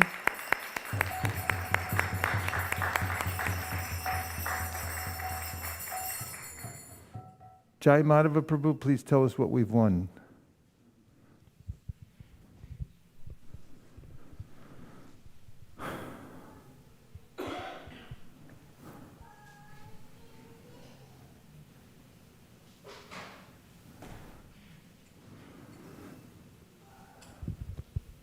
Hare Krishna. Hare Krishna. Please accept my humble obeisance, all Guru Shri Prabhupada. So, as you know, Bhakti community is an online community, so whenever we give out books, we always introduce Bhakti community so that we have association for the newcomers to benefit and take advantage and gain knowledge. So this week, please continue to enter your books course. If you have any questions, please reach out to Santosh Chaitanya Prabhu, who can help out with book entry. As Malini Mataji mentioned, we have a goal that we are tracking to, so we would like to continue to make progress towards that goal. We Pavani Bhakti and Ananda Mataji are planning for a women's retreat focused on newcomers, so coming weekend, along with, I think, Vrindasivika Mataji is also joining them. So a small group of newcomers will be getting together over the weekend, where they will go through systematic steps to understand how spiritual practices can be incorporated into daily life and transform their life. So that would be the focus. So thank you so much for putting this together for the benefit of newcomers. Comunidad Bhakti is continuing to make good progress under the leadership of Prema Rupa Madhava Prabhu and Prema Rupini Madhavi Mataji. So they have regularly, 25 members regularly attending the Bhakti Circle program in Spanish, and very good reflections and realizations are being shared by the newcomers who joined. One of them, Mary, who just joined this week, she said, "Thanks a lot, very nice virtual meeting. I really didn't know what it will be about, and I loved it, very dynamic. So thank you so much." So that was a nice reflection from them. And Prema Rupa Madhav Prabhu did put together 10 offenses to Bhakti community message, what all you should not be doing, including don't invite new people to the meeting, don't be in touch with them with the members, don't talk with them members during the week, but only call them to invite to the meeting, etc. So he has put in very nice rules and regulations to follow so that we can encourage newcomers to regularly attend the program. Also, similar to Bhakti community cards that we have, we also have Comunidad Bhakti cards as well. So if for all the Spanish books, whenever you are packing, please do add the Comunidad Bhakti card so that whoever gets it, they can also come and join the Bhakti Circle program to take advantage of it. So please reach out to Vrunda Mataji, who has printed and is sharing. So if anyone needs it, please talk to Varun Prabhu or Venudari Prabhu or Vrunda Mataji to get these Bhakti community Spanish cards. And Prema Rupa Madhav Prabhu has also taken one step ahead. All these spiritual wisdom videos that we have, short videos, 2-3 minute gems that we have, he's putting them in Spanish as well with Spanish subtitles so that those newcomers can take advantage of it. So any Spanish person that you come in contact with, please do ask them to subscribe to Comunidad Spanish speaking, not Spanish. Sorry, yeah, Spanish speaking people that you come in contact with, please do ask them to subscribe to Comunidad Bhakti Facebook page so that as every week news videos are posted, they can take advantage of those short videos. And yeah, we continue to get good reflections from newcomers. They all are benefiting. So Krishna Prabhu, Kautukana Prabhu, Sundaran Prabhu, and so many others continue to share them. This one is Krishna Prabhu shared from a newcomer. In summary, I enjoyed all of it, especially the discussion of 3 modes of being sattva, goodness, and sattva, goodness, light, rajas, passion, confusion, and tamas, and how as humans we can associate with all because, like you reiterated, we identify falsely with the body, but who we are is light or the vibrant crystal. Same thing with Kautukana Prabhu. He mentioned that a newcomer really liked John's realization that association is contagious. It truly is, as I always look forward to Monday and Thursday night Bhakti group. For me, I struggle to dissociate with some people because of previous friendship or the feeling like I'm acting superior. But it was reassuring and inspiring to know that we can move on with love and eventually those friends may be inspired to catch up. Sundaran Prabhu shared a reflection that I like the analogy of the bank teller handling all the money but not paying any tax because none is kept. So like that, the newcomers are benefiting from all the discussion and conversation. Next week, we'll have a full program backup, given Vaisesika Prabhu is back in town. So Bhakti on spiritual success sadhana we'll have regular program, including Bhakti Circle as well. And Women's Circle, they continue with their Bhagavad Gita discussion on chapter 18. So thank you all to all the Bhakti community leaders who have been putting a lot of effort in nurturing these newcomers and guiding them and sharing all the messages with them. I also wanted to share that we have a first video which has reached 1 million mark. So it has been a tireless effort by Shivas Chandra Prabhu and Sandeep Prabhu, who have focused on making these knowledge available to more and more people. So this is the first video, which is Secrets to Quality Relationship, Full Attention, which has reached 1 million. Hopefully many more would be taken forward. And we have a couple of workshops coming up. One is Carrying Newcomers' Hearts. So this where we'll share how Bhakti community newcomers, how we take care of them and help them make progress. And Sharing is Caring, how we can take advantage of all the digital tools in sharing spiritual wisdom so that many people can take advantage of. That was a quick recap of Bhakti Community update. Thank you so much.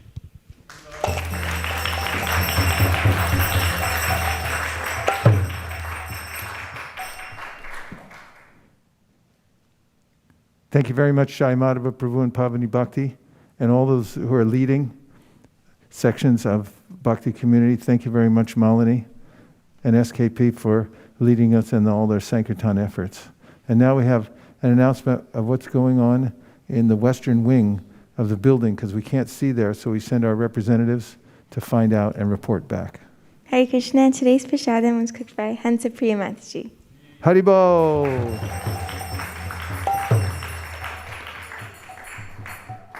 Sharirat Vijaja Jyotendriya Tahika Jive Pele Vishaya Shagare Karma Devi Vayati Lobo Moishu Durmati Taki Jita Katita Samsare Krishna Bhora Goyamore Kori Bari Kivada Sapasha Ganga Diloka Sayanam Vittapa Radha Krishna Gunaka Premedako Sri Chaitanya Vihita Premedako Sri Chaitanya Vihita Nasare Unde Namsare Vaisare Satpunya Pradhanatha Vishwasena Vijayate Sari Sada Pitana Bhanyakya Vijaya Dasanate Satorati Vishwaya Vijaya Sayopa Vijaya Sakanda Sasalamhala Kartikaha Ukisha Bhodina Dasa Savamaya Naimahi Vardhapiram Natavarabhukarayo Karnikaram Vibradvasa Kanatakapisham Vaijayantim Shamalam Randran Veno Ratadasidaya Punayan Rupavindaya Vrindaranyam Swapadaramanam Pravishadita Kirti Tavakatamritam Tapta Jivanam Taviviritam Kalmashapaham Pravana Mangalam Srimad-Bhagavatam Bhuvi Grinantiye Bhuri Jajana Krishna Kirtana Gana Nartanaka Pato Jani Brajita Sadbhakta Balihamsa Chakra Madhupashe Nidiharaspadaam Karnanandika Ladvani Vahatu Me Jiva Marukangane Shri Chaitanya Dayani Dekavahasam Lila Sudha Swagini Elom Dunita Kedaya Nishadaya Proniladamodaya Shamyat Shastra Vivadaya Rasadaya Chitta Pito Madaya Shashvat Bhakti Vinodaya Samadaya Madhurya Majadaya Shri Chaitanya Daya Niveta Madaya Guyaramandodaya Yakomara Haraseva Hibara Anta eva chaitra shapas Tekon milita malati surabaya Raudha kadamba nila Sachaiva smita tati tatra surata Vyapara lila vida Devaro Dasi Tarkale Sheta Samukantate Shri Vishnu Chamane Parikshira Bhavad Vaisesika kirtane Kalada Smarane Tarangri Bhajane Lakshmi Pritu Pujane Akurashtra Vipannane Kapatir Dasyeta Sakye Juna Sarvasvatmani Vedani Valiravu Krishna Pire Shankara Arajo Bhagavan Rajeshatanaya Tajdama Vrindavanam Ramya Kakshirupasana Vrajavatu Vargena Yakopita Srimad-Bhagavatam Pramana Mamalam Rema Pumato Maha Chaitanya Mahaprabhu Matamidam Tatragarana Para Shri Chaitanya Mahaprabhu Matamidam Tatragarana Para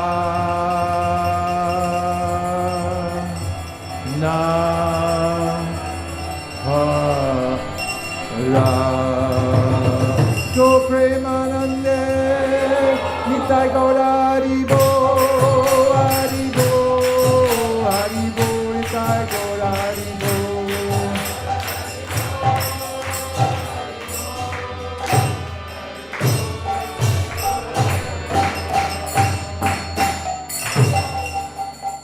Please come take prasadam.